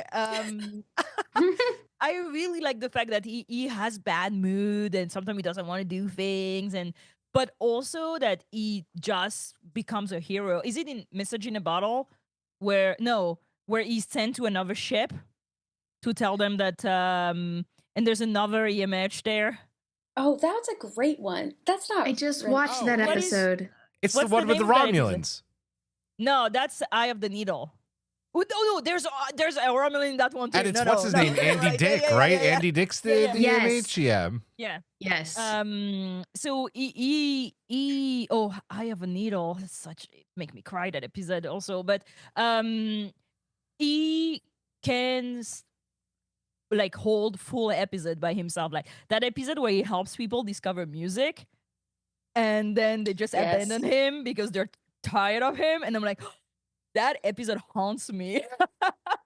And Living Witness is such a great episode. Like as an archaeologist, there are two episodes that fascinates me in Voyager. Living Witness and Emanation, where they finally do some decent archaeology for once. Right. But the fact that he's going to survive everyone and he's going to be there is such an interesting plot for the Academy. Is it the Living Witness doctor that they get, or is it the Voyager doctor that they get? Because they're going to be two very different person. But I feel they didn't explore so much the fact that he will be there when they're not, and that's something that I really want to see, especially because we touched about it with Hologram Janeway in Prodigy, this idea of surviving everybody and being the memory of the ship and being the soul of the ship. Also Bob Picardo is such a great actor. So fun. But yeah, the MH is I want to be Janeway when I grow up, but will most probably be the MH. Yeah. We're all the EMH. Yeah. Yeah, right. Same. Yeah. Yeah. We just rewatched Message in a Bottle on the Discord a couple weeks ago, and it's such a great episode, and I think that's probably that and probably Living Witness I think are like his two best performances as the Doctor. But Message in a Bottle is a really special episode, and I love that, like, dude had a family. You know, like that again, like things that don't get resolved in Voyager, that don't get talked about, like, you know, Timeless. And then in Message in a Bottle, like, had a kid and had a family, and he's leaving that all behind, you know, unless he secretly made a copy of himself. There's a fanfic. Robert Picardo's just a gem, and I want to talk about the future. I can't wait to see if, like, what they're gonna do with, like, is also Giraffe. You've said this for months now, maybe a year. Is he Living Witness Voyager Doctor? Season 3 of Discovery. I mean, the Living Witness Doctor is around at that time. Please find him. Do something. Where is he? Yeah. So I mean, hopefully his shuttle didn't explode during the burn. Because oh no! Why did you say that? Take it back. Take it back. I take it back. He was in the Delta Quadrant, so maybe it's okay. So Maybe they it's can find okay. him again. It's okay. Yeah, it's okay. We can jump okay. to him. No, that's a Right. new fanfic. All Can right. I say also, when I heard Kate Mulgrew talk at the statue in Bloomington, she was talking about like the end of filming. This will lead right into Endgame, don't worry. So she was, they're filming Endgame. It's the end of the show, and they have to do all the scenes with her basically last because there's so much of just like Janeway scenes in Endgame. The only person who stayed with her through all of that was Robert Picardo. And so by the time Voyager was over, it was just like she did her final scene and he's like clapping. He's the only one who stayed with her throughout everything. So like a real they're homie. tight. They're really tight Yeah. friends. Yeah. Just Real tight, that story made me so happy. Yeah. All right. So Let's go. I'm gonna Let's do it. I'm gonna So you're set. saying- I'm gonna set the mood here a Okay. little bit.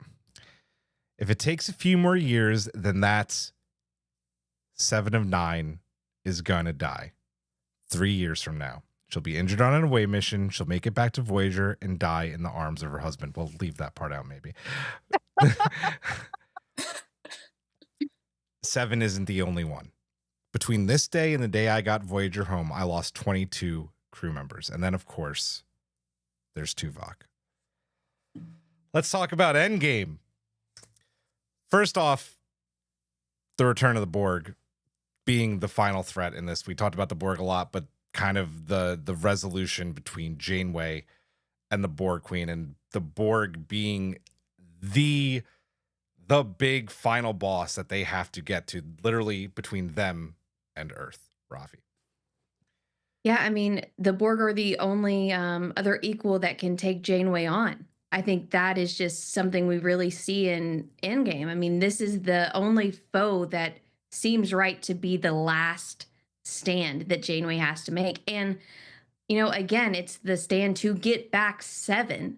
We're going against the Borg Queen to get back a Borg.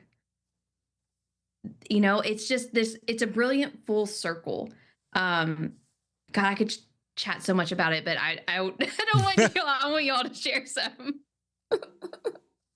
Yeah, I'm such a freak about Endgame. I'm gonna try to contain myself, but I think what's crazy is that like Admiral Janeway, she went back. All she wanted to do was just use the hub. That's all she wanted to do. But then once Captain Janeway comes into the mix, she's like, I want to have my cake. I want to fucking eat it too. We're going back and we're killing the Borg Queen. Like, we're going to blow up the hub. And Admiral Janeway's like, no, bitch, I've looked at this. I've studied this for 10 years. Like, this is not going to happen. And she's like, no, we're going to make it happen. So I think...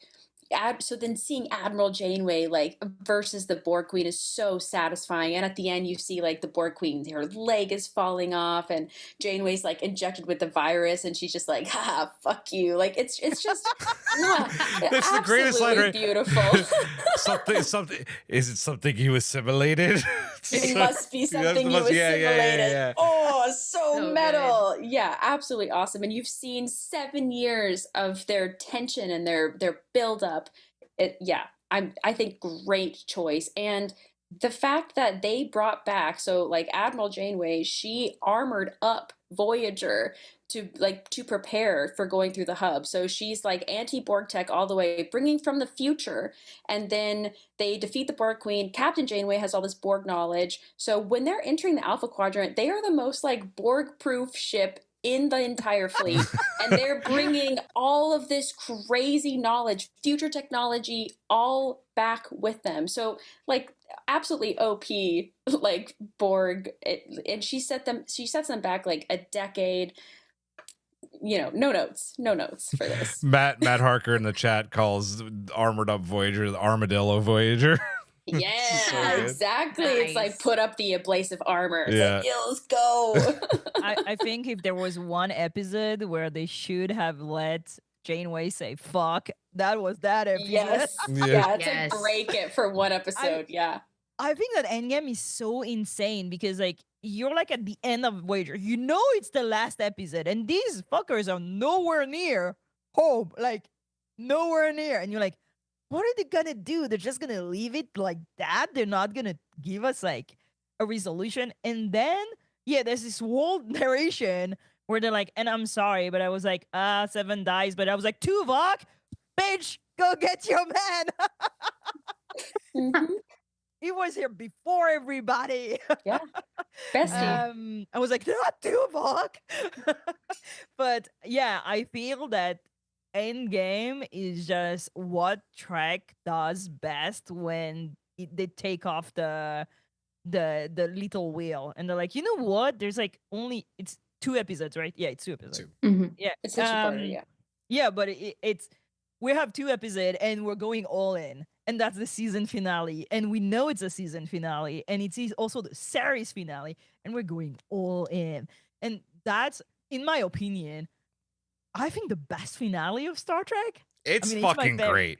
It's my Period. End of favorite. story. I know some people don't like Endgame, and I'm like, what? I will say, if you watch it without the Janeway or without the Chakotay and Seven scenes, it's a flawless, like, that's how I watch it now, is I go through and I Yes. literally skip past those scenes, and it's a flawless finale. Especially because Kate Mulgrew does such a great job of like playing the difference between Admiral Janeway. That woman has seen shit. That woman has gone through shit. That woman has no fuck left to give. Zero. She didn't have a lot to start with, but like these are all gone. And then you have Captain Janeway that is, younger, maybe more hopeful or more, I don't Yeah. know, more like, I don't know, maybe let's not do crazy shit right out the bat. And the other was like, no, wild. You were talking about Ashlyn having her cake, right? But what's great about this episode, what also I feel like doesn't get talked about enough, is that it's a parallel. It is very much a parallel to Caretaker, because Janeway doesn't want to have her cake and eat it too. She just wants to have the cake of killing the Borg Queen, getting home be damned. She just wants to deal the death blow to the Borg. Would she like to get home? Sure, but it's probably not going to happen. It's like pure luck that conduit went home. It's a really cool parallel to Caretaker, that the fact that she was going to make this sacrifice again for this crew. I love that it's via the Borg and the Borg Queen. Matt Harker asked very early in the chat, have we, not actually, it was maybe a few minutes ago, have we given love to Tuvok yet? And Giraffe already preluded to this. Admiral Janeway's decision, the time travel element of this, it's not just for Seven. It's for Seven, it's for Chakotay, and it's very much for Tuvok, who has Bendai syndrome, right? And the fact that he's going mad in a box at Starfleet Medical, and that's the worst thing, because we talk about Jean-Luc and Guinan's relationship and how it surpasses time and space. That's very much Tuvok and Janeway. So much of her going back is for him, and there's that great story with that as well, and I love that. I want to get your guys' take on the time travel element of Endgame. God, I mean, there's this scene that always sticks with me, is when Admiral Janeway sees Seven, not to go back, but it basically says, you're loved. And because we never got an I love you, right? Like, we never kind of got that bonding moment we wanted, but that moment, that time travel moment of like your future seeing your past and your technically present, and realizing that you haven't said that to someone who means such a great deal to you until after you've lost them. I think it takes that time travel element from the episode, which is incredible, and it just flips it and makes it a little more human and a little bit more understandable in a way that I think all of us at one point probably in our life have felt. But the fact, I mean, going back to save her friend, he's in a medical cell losing his mind. There is no worse way to die for a Vulcan than that. And, I think it is important, like you said, to just realize that it wasn't just for Seven. I mean, we lost 27 other crew members during that time too. Yeah. Whew. A lot to unpack with the time travel element. I will say, I'm so glad we talked about Timeless already, because I think Timeless is Endgame Part 1. We get to find out that Janeway's not the only one who's going to go back in time and erase a huge chunk of history just to save her crew, like Chakotay and Harry did it first. So this is par for the course. I'm fascinated with Admiral Janeway, like, to an unhealthy extent. I write fan fiction, and I have like 3 over 100-page fan fictions just like in the Endgame era, because my brain can't stop thinking about her. She has been planning to go back in time for 10 years. And when the episode opens, it's the 10th anniversary of their return. So basically she got home and she's like, this sucks. This is not the timeline that I want. Right. Tuvok's crazy, Chakotay's dead, Seven's dead. I hate this. I lost more crew members on the way home. I failed. And so she spends 10 years planning this out and inventing the technology, pushing for all these advancements to happen so she could go back.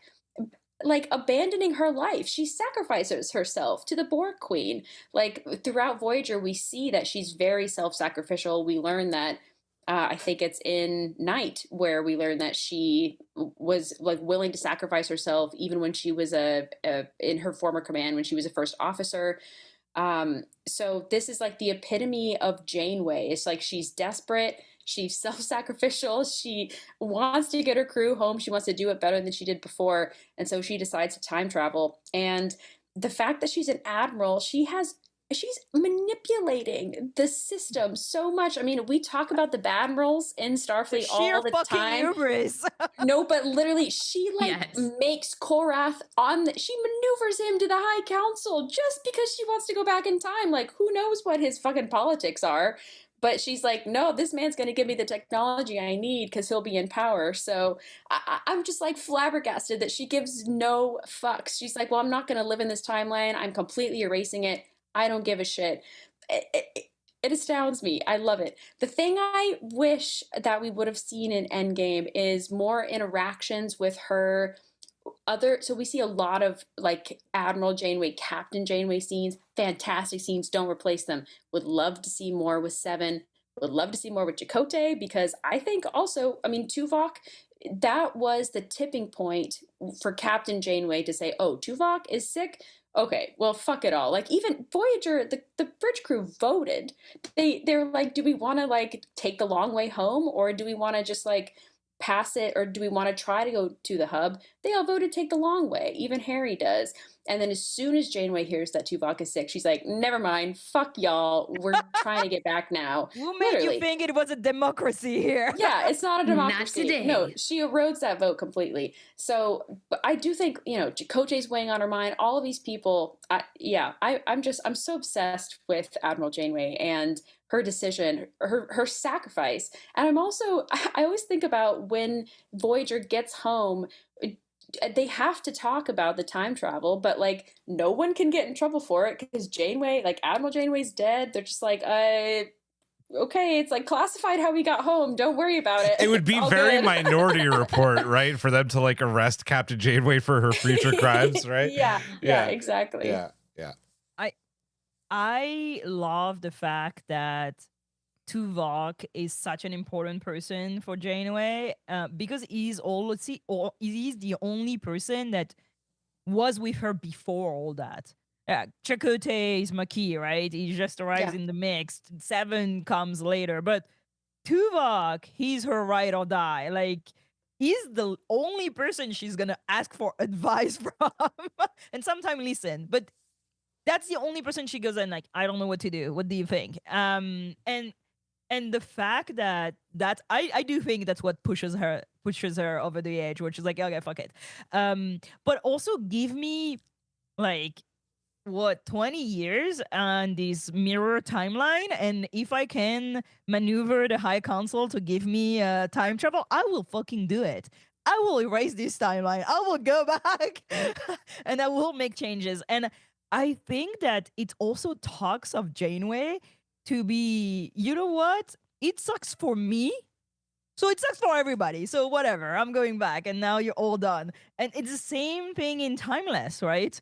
Where it's LaForge, right? It's Geordi. Yep. Captain Geordi LaForge who like tells them, I have a life here. I have a family and, you know, all this. And they're like, yeah, no, fuck you. You know what I loved about that too? And again, we're going to talk about this in a few weeks, but I really loved about that too is that Geordi does say to them, though, it's like, you know what? If I was you, I'd be doing the same thing right now. Yeah. But I'm also a Starfleet captain, so I have to try and stop you. I love that there was a bit of like hesitancy. Because you know that Geordi would totally do that. Yeah, 100%. Like 1000%. Yeah. But also, I like the fact that the primary motivation for Janeway is personal, but then she managed to hook up on top of that, and we're gonna fuck up the Borg. Yeah. Yes. And that's how she like makes it okay, you know?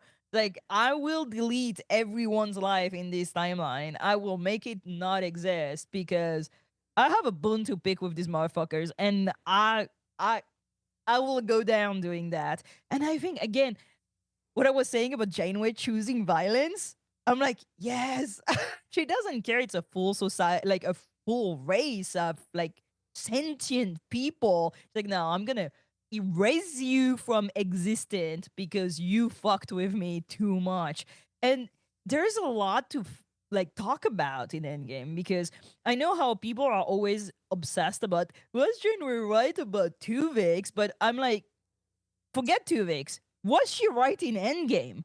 That is the Yes. I mean, that's what true- Tara's asking. Is Such like, a yeah, good question. yeah. Sorry, I don't have the chat. No, it's okay. Like, that's the real philosophical question, because she goes through length to delete entirely the Borg, and we don't know where the Borg come from. We don't know what the Borg are about. I mean, we know what they're about, but we don't really know, like, what's their history or whatever. And she also deletes everybody's life in that timeline just because she wants revenge and she wants to have the last word. And that's a really good question. So was she right? Because they did come back. It's not like she lost everyone. What about everybody that came back and don't come back in the second version? So there's a lot of discussion, like, of the philosophical, like, choice of Janeway in Endgame, way more than in Tuvix. Yeah. No, I would agree. I can't believe I'm going to say this, but I can't say anything that you guys already haven't said. Like, it's Ashlyn, I just want to say, like, you did hit on something that I was going to talk about. It's amazing that you have all of this going on, right? And you bring up the fact that Janeway is literally gaming the whole political system of the quadrant on going back in time. You have the Borg, you have time travel, and this finale also finds a way to bring the fucking Klingons into it. It's like, Hell yeah. come on. Yes. It's like, God, I love all good things, but this is also a perfect finale. Like, it's got everything you want from Star Trek, period. It's awesome. To get to there's always been the argument for Endgame. Was it rushed? Should they have gotten home, and should there have been like a coda? What do you guys think once they returned to Earth? Should there have been that coda? Was it too fast? I mean, I would say, given the situation that was on set, I think it happened for a reason. As a fan, would I have loved to just see, I don't know, what it was like when they stepped foot on Earth for the first time after so long? I think that would have been really amazing. I think that could have even been like a Endgame Part 3, to see the ending of the relationships that have been gone while they were there, and, kind of see what's going on from there. But I think Endgame stands really good on its own. I think we're always going to want something a little bit more at the end of a finale. But I think Endgame, kind of outside of the Chakotay and Seven scenes, I think it just hits the ball out of the park. Yeah, I kind of view Endgame just like the rest of Voyager. You have these incredible episodes where you're going in, you're so invested, and then it ends, and you're like, "Whoa, Seven's gonna have so much trauma." These episodes of Voyager, they just end so abruptly after like some crazy development that's happened. Endgame feels the same way. It's like, oh my God, like all of this just happened, and they're just like, "We made it home. Bye. Here's the credits." So it's par for the course. That's what Voyager is, and I think sometimes, like the whole crew has been thinking about what will it be like when we get home. All of us as viewers are like thinking, oh, when are they going to get home? We're imagining what it's going to be like. And so it's almost, I'm with Raffi. I think not showing it doesn't disappoint anybody. And we know that they got home, and that's what happened. Have I been yearning for a scene, for like any type of scene that shows them like, what would the press be like when Voyager gets home, and like all the media's there? They're like, oh my God, returning after 7 years. I want to see that. Maybe someday, like now we have Prodigy, we have some sort of like Voyager sequel. But I actually think that what they did with Endgame was great, and let them fly into Golden Gate and just roll credits, For a long time, I wanted something. I was like, wait, what happens next? But we also got so much background, like with Prodigy and, even like Picard, and like they talk about like lower decks, like they talk about Voyager so much in the rest of Star Trek that it didn't like now it doesn't feel like something I really wanted. But I remember when I watched the Endgame and I was like, what? Like you don't get to see them back? That's crazy. But now that I've seen, so then I was like, I made my peace. I was like, it's fine. Like Endgame is good, and then Prodigy. But then I see the coda of Star Trek Discovery and how important it was for me to have these like final scenes, and I'm like, I wonder if they had done something like that at the end of Endgame, how it would have impacted the fans. Because I feel that putting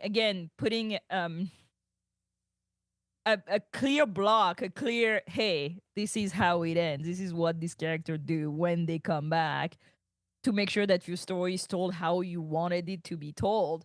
I think it's important, but I don't think anybody would have fucked with Janeway anyway. Discovery, I'm not certain. So I was like, it's good that they do that. Right. But yeah, now I'm over it. Now that we get now that we get all these characters in all these other Star Trek, I'm fine. Though a Voyager movie, that's what I really wanted. Apparently, Tara was saying, I forget exactly where, Garrett Wang said that he wanted Voyager to end with "to be continued in a theater near you," which, you know, exactly. would have been the dream. Don't even. Also, Ashlyn, you were talking about the press. Zan Supremo 702 said, imagine Jake Sisko doing the press when Voyager came back, right? And I'm like, I've thought about this. I'm sure. Oh my God. Yeah. Yes. I'm sure he did. Right? Yeah. I imagine Jake like making a Voyager documentary, honestly. Like he's like, okay, he has interviews with everybody. Like, yeah. That was his like big break. Yeah, that's awesome. Yeah. It's like I'm gonna just word vomit all good things forever because I love it so much. But like all good things is a good example of Voyager, right? Like it ends with them at the poker table. Like you don't know what happens next. I feel like it's almost the same thing. You just kind of know that their adventures are going to continue, right? And that's the same thing for Voyager. I like the simple set a course from home. You know, we'll leave the shuttle bay open or whatever Admiral Paris says, right? Like we'll leave the light on for you. It's simple, it's sweet, and it's emotional, right? I love Return of the King. I love it. I love every single one of the endings, all 2 hours of them. Are they necessary? No, but they're fun. Would I take a coda? Yes. Did I need one? No. Yeah. I feel like we've all kind of answered this already, but legacy of Endgame and the Trek finale sphere, where does it land? Number one, I don't think it could take anything else. It's top of the mark. See, What We Leave Behind is so good, though. Oh, that's true. I love the Deep Space Nine finale. Oh, I have issues with the DS9 finale. I think that is probably my favorite, just because, and mostly because I ship Janeway and Chakotay so much that the 7 Chakotay scenes kill Endgame for me. If we're talking like the way that I watch it, where I skip those scenes, Endgame's number one. Editor's cut. The correct cut. Yeah. I love What We Leave Behind, and All Good Things is great too, but Deep Space Nine is hard for me to top. I think it's my favorite one because it's fucking insane. It's such a ride. It's just like, what? I remember finishing season 7. Yeah. And being like, what the fuck? Like I sat at the end, I was like, that was fucking crazy. Disco made me cry because it's an important show for me, and I cried so much at the finale of Disco. But I don't think I was mind blown by it like I was by Endgame. I don't think the All Good Thing, What Will Leave Behind, like really mind blown me with like crazy Admiral Janeway from the future, like coming back to save your butt. Now the Endgame is top. We don't talk about TOS finale. Yeah, and what finale? What finale? What finale? Which one? I'm sorry. But I do think Endgame is my favorite because it swings so hard and lands in like 99% of the things. Yeah. It's all good things for me always at number one, but Endgame is like just like a quarter of an inch behind at number two. It's fantastic. I love it. We are near the end of this, folks. Let's give our final thoughts. I feel like throughout this show we've talked about how Voyager paved the way for future Trek shows. I don't think we really need to go on that anymore. I also, we're here talking about Voyager, and if anybody wants to talk about this, feel free. I'll give you a moment. But we're here going on past 2.5 hours talking about this lovely show. I think that says enough about how it holds up today.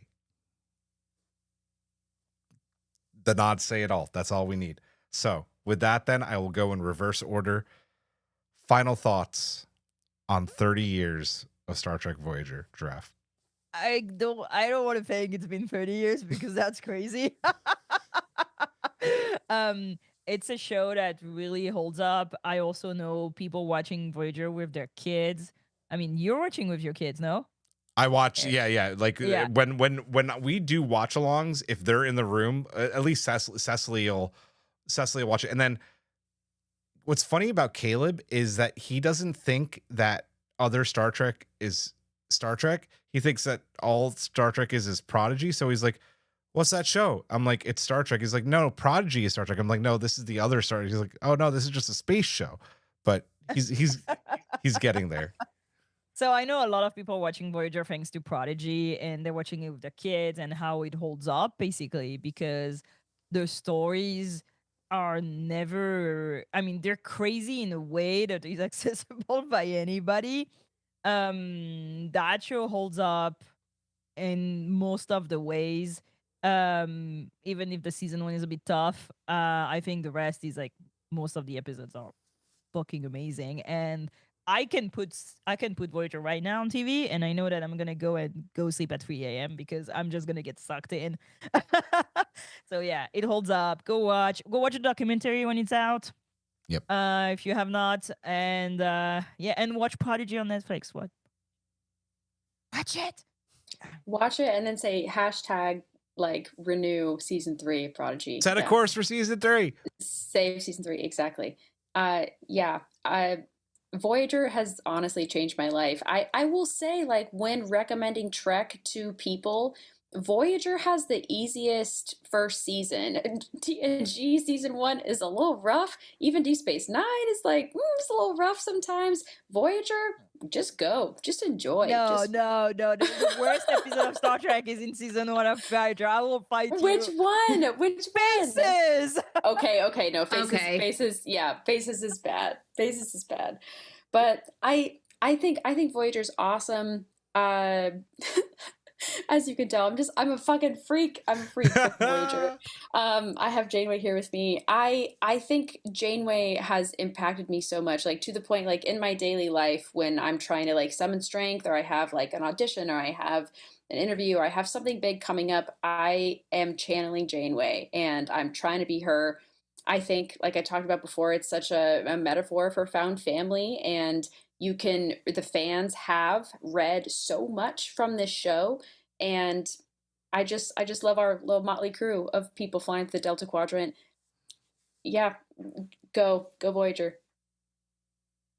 Yeah, I think in 30 years there'll be a group of people talking about the impact of Voyager 60 years after it's aired.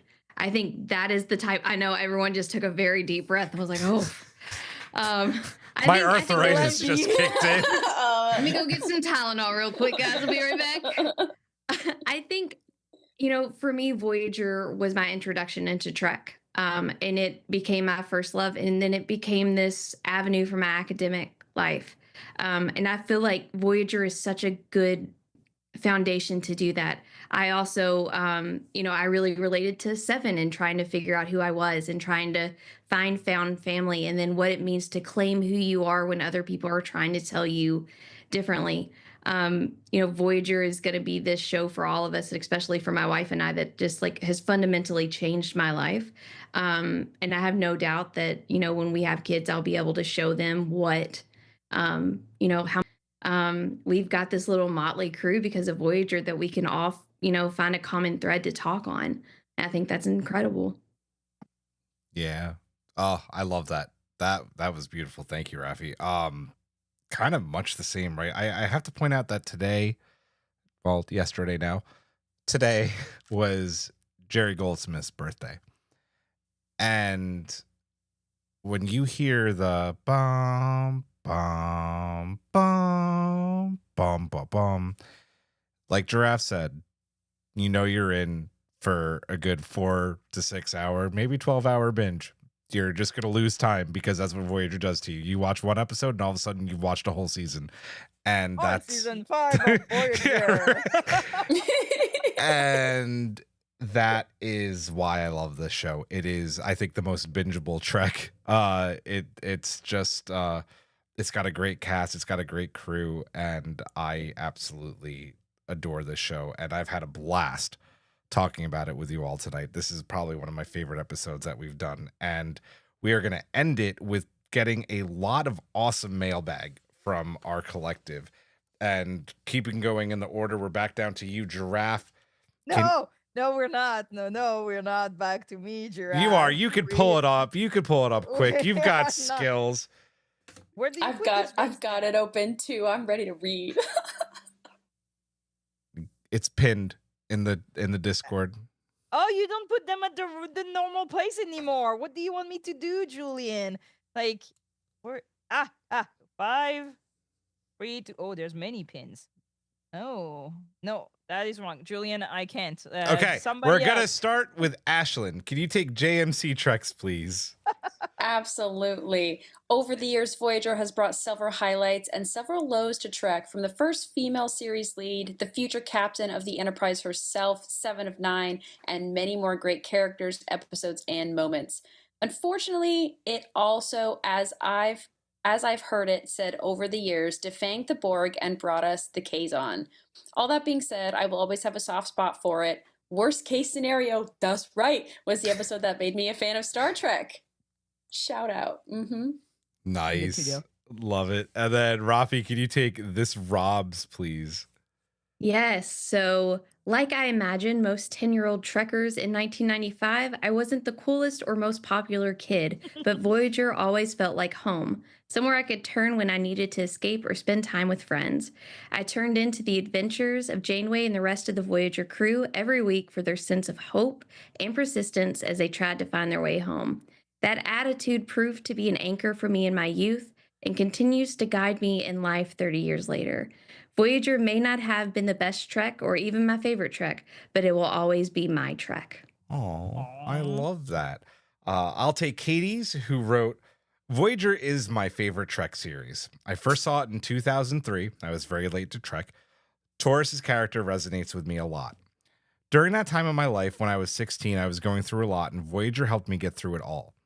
One thing I've always loved about Trek is how they cover real life, and episodes have such deep meanings. Even the episodes that are trashed by fans, Threshold, for example, Lizard Babies, have messages and meanings. Fans? I know, right? Have messages and meanings under the surface. One of my favorite episodes of Voyager is Imperfection.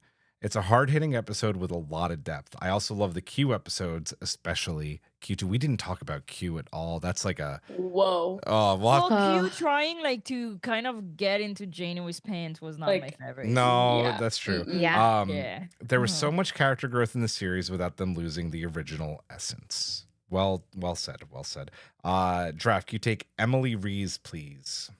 Emily rewrote, Voyager was a revelation to the amount of female main characters who actually got to be main characters. In the mid-90s, it wasn't exactly common. In those days, we were lucky if we got one. A few months ago, I started a rewatch. I'm on season 5, and many of the episodes hold up 30 years later. Very nice. And then can we continue on with Mars's, please, Ashlyn? Yes, I was recently reminded how much I love the Lon Suitor arc of Voyager. Brad Dourif, if that's how you say his name, does such an amazing job of being a Betazoid sociopath. His metered delivery, his calm demeanor, all add to the tension of this character. In only 3 episodes, we get this beautiful and heartbreaking redemption. Suitor must go back to killing in order to save Voyager. With the help of one of my favorite Voyager characters, Tuvok, the other being 7 of 9, Suitor and Tuvok both gain a higher understanding of each other and themselves. In Meld, we get one of my favorite scenes of Tuvok murdering Neelix, also same. Oh, yeah. Sadly, just a holodeck program, but hey, I bet that program gets a lot of use from the crew. I'm looking at you, Janeway. Damn. That's brilliant. Oh, damn. Can you take Edwin Rowlights, please, Raffi? I grumbled a lot about why Voyager always looked so pristine and how Harry never got promoted when Paris got away with being such a bad boy. But it was undeniably Trek and something I looked forward to each week. You can't watch Bride of Chaotica without having a smile on your face. Best of all, Prodigy and Picard gave us some closure to the characters that we really didn't get with DS9. Yeah, that's very true. That's really true. I'll take Jill Woodmans, who wrote, Voyager isn't at the top of my list, but I can still celebrate it because all Star Trek has something to take away and appreciate. The series has a badass female captain who got thrown into tough situations with crappy option A and crappier option B. She did what she had to do, working in and out of all the shades of gray, and with each decision got closer to getting her crew back home, and unmutilated by the transporter. The series has some of the best moral, ethical debates about right and wrong, and I love that. Did I also use Rambo Janeway as a reference in a symposium as part of my master's degree? Absolutely. Nice. That is really awesome. Give me I'm so proud of you. Yeah. Give me a Janeway any day of the year. She made decisions and got coffee from that nebula. Let's go. Nice. Giraffe, can you take Dana? By the way, Dana, I'm avoiding this one. Giraffe, go ahead. Dana wrote, oh, it's so long, man. It is. Clears throat, grabs sub box. Welcome to my TED Talk. Tuvix presents a moral and ethical dilemma that has sparked many debates and conversations, some of which being whether or not I belong in a padded cell. Maybe just trade out the airlock, but can you really blame me for loving this episode and character as much as I do? I actually feel like Tuvix is the only topic I have enough textbook knowledge to make logical arguments for life. Tuvix deserved better. The Tuvix episode of the podcast and both Trek episodes, Voyager and Lower Decks, were the start of an epic love story for me. Tuvix is a beautiful monstrosity, and I can't get enough of the joy it has brought to my life. The Tuvix episode of the podcast was the first time I joined live. It's the first time Julian gave me a shout out, and I realized that I actually was worthy of someone cool in the Trek community's time of inattention. Wow, Julian. Okay. It's what got me to talk in the Discord and stickers. It gave me the courage to take the leap and develop some of the greatest connections of my life. To be completely honest, I don't give a damn about Tuvix. Like, he can die, and I wouldn't even shed a tear. Janeway was 100% right. Dude is a walking red flag, but the jokes and laughter from loving Tuvix has brought me is priceless. Tuvix is my gateway into the Strange New Pod family, and I wouldn't give that up for anything in the world. Tuvix brings families together. That's right. Let's go. There you go. That's awesome. And I believe I am taking it home with. Oh no, I'm sorry, Ashlyn. I almost skipped you. You don't go a Strange New Pod without one skip. It is a rule. Ashlyn, take us home, please, with Tara's mailbag. All right, Tara says, I've struggled with what to say about Voyager. I've loved it mostly for 30 years. I remember watching the premiere. I remember the introduction of 7 of 9. I was not happy when I first saw her. And I remember being a very giddy Trekker for years, with both TNG and DS9, and then DS9 and Voyager on air at the same time, ... But what does Voyager mean to me?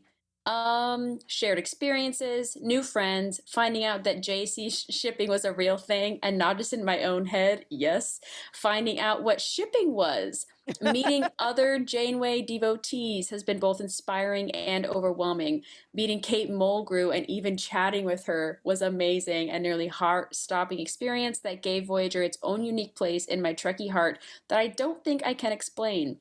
So let's move to my poetic entries, of which there are 2 tonight. First, a limerick.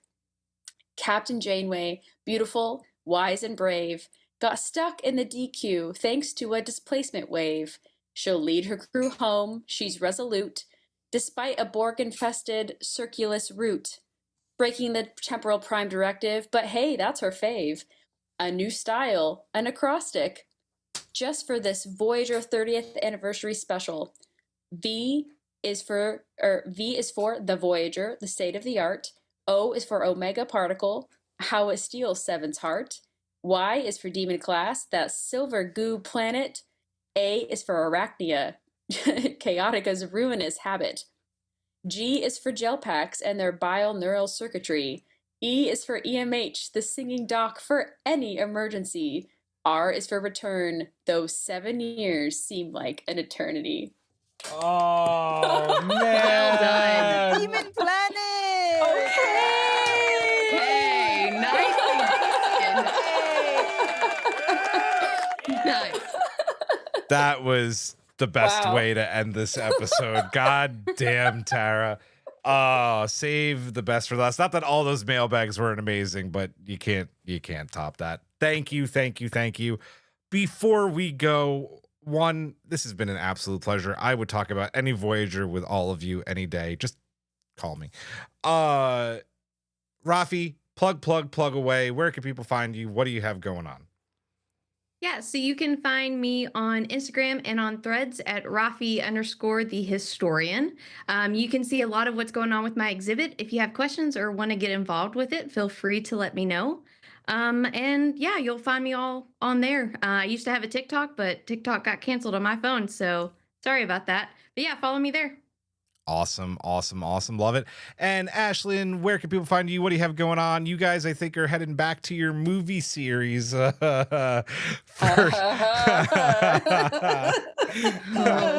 Yeah, we sure are. Oh, Lord. Yeah. Next, this week, actually, we're talking about Section 31. I always hoped we would get to return to the movie series, but this is going to be an interesting review. Oh boy. Woo, May so- the odds be in your favor. Yeah. So, yeah, we're heading to the movie series, reviewing Section 31, and then our next series is Caves. So we will be talking Oh my God, about... Cave! We'll be, yeah, Caves. We'll be talking about Yes. all the Cave episodes, starting with...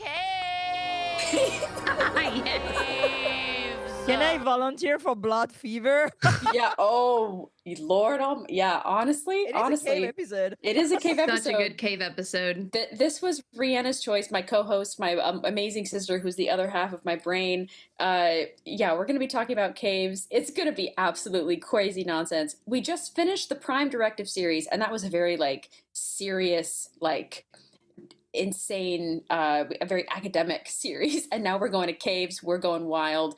We are the Duras Sisters Podcast on... Where are we? Facebook, Instagram, Threads, Blue Sky, TikTok. Even though it's fascist TikTok now, we're still there. Yeah, come find us and email us if you have any questions. Yeah. Awesome. I just have to say I'm happy that Prime Directive series is over because I always wait till your series ends and then I binge them. So can't wait to start listening to that. Thank you both so much for joining us for this one. Giraffe, thank you also, as always. You can find me on Blue Sky. Yeah, you get to see her every week. Just real quick, coming up, starting this Thursday and then going until we're all done, we are starting our favorite episode series, all of our hosts, and we are starting with MC's favorite episode, which is going to be TNG's The Offspring, this Thursday, 9:30 p.m. Eastern Time on YouTube. That is going to do it for this one. I am old. Happy 30th Star Trek Voyager. Can't wait to talk about it, like Raffi said, in 30 more years. Can't wait. So, For Draft, for Ashlyn, for Raffi, I am Julian. Live long and prosper. Majram, sarcastic Vulcan salute, and good night.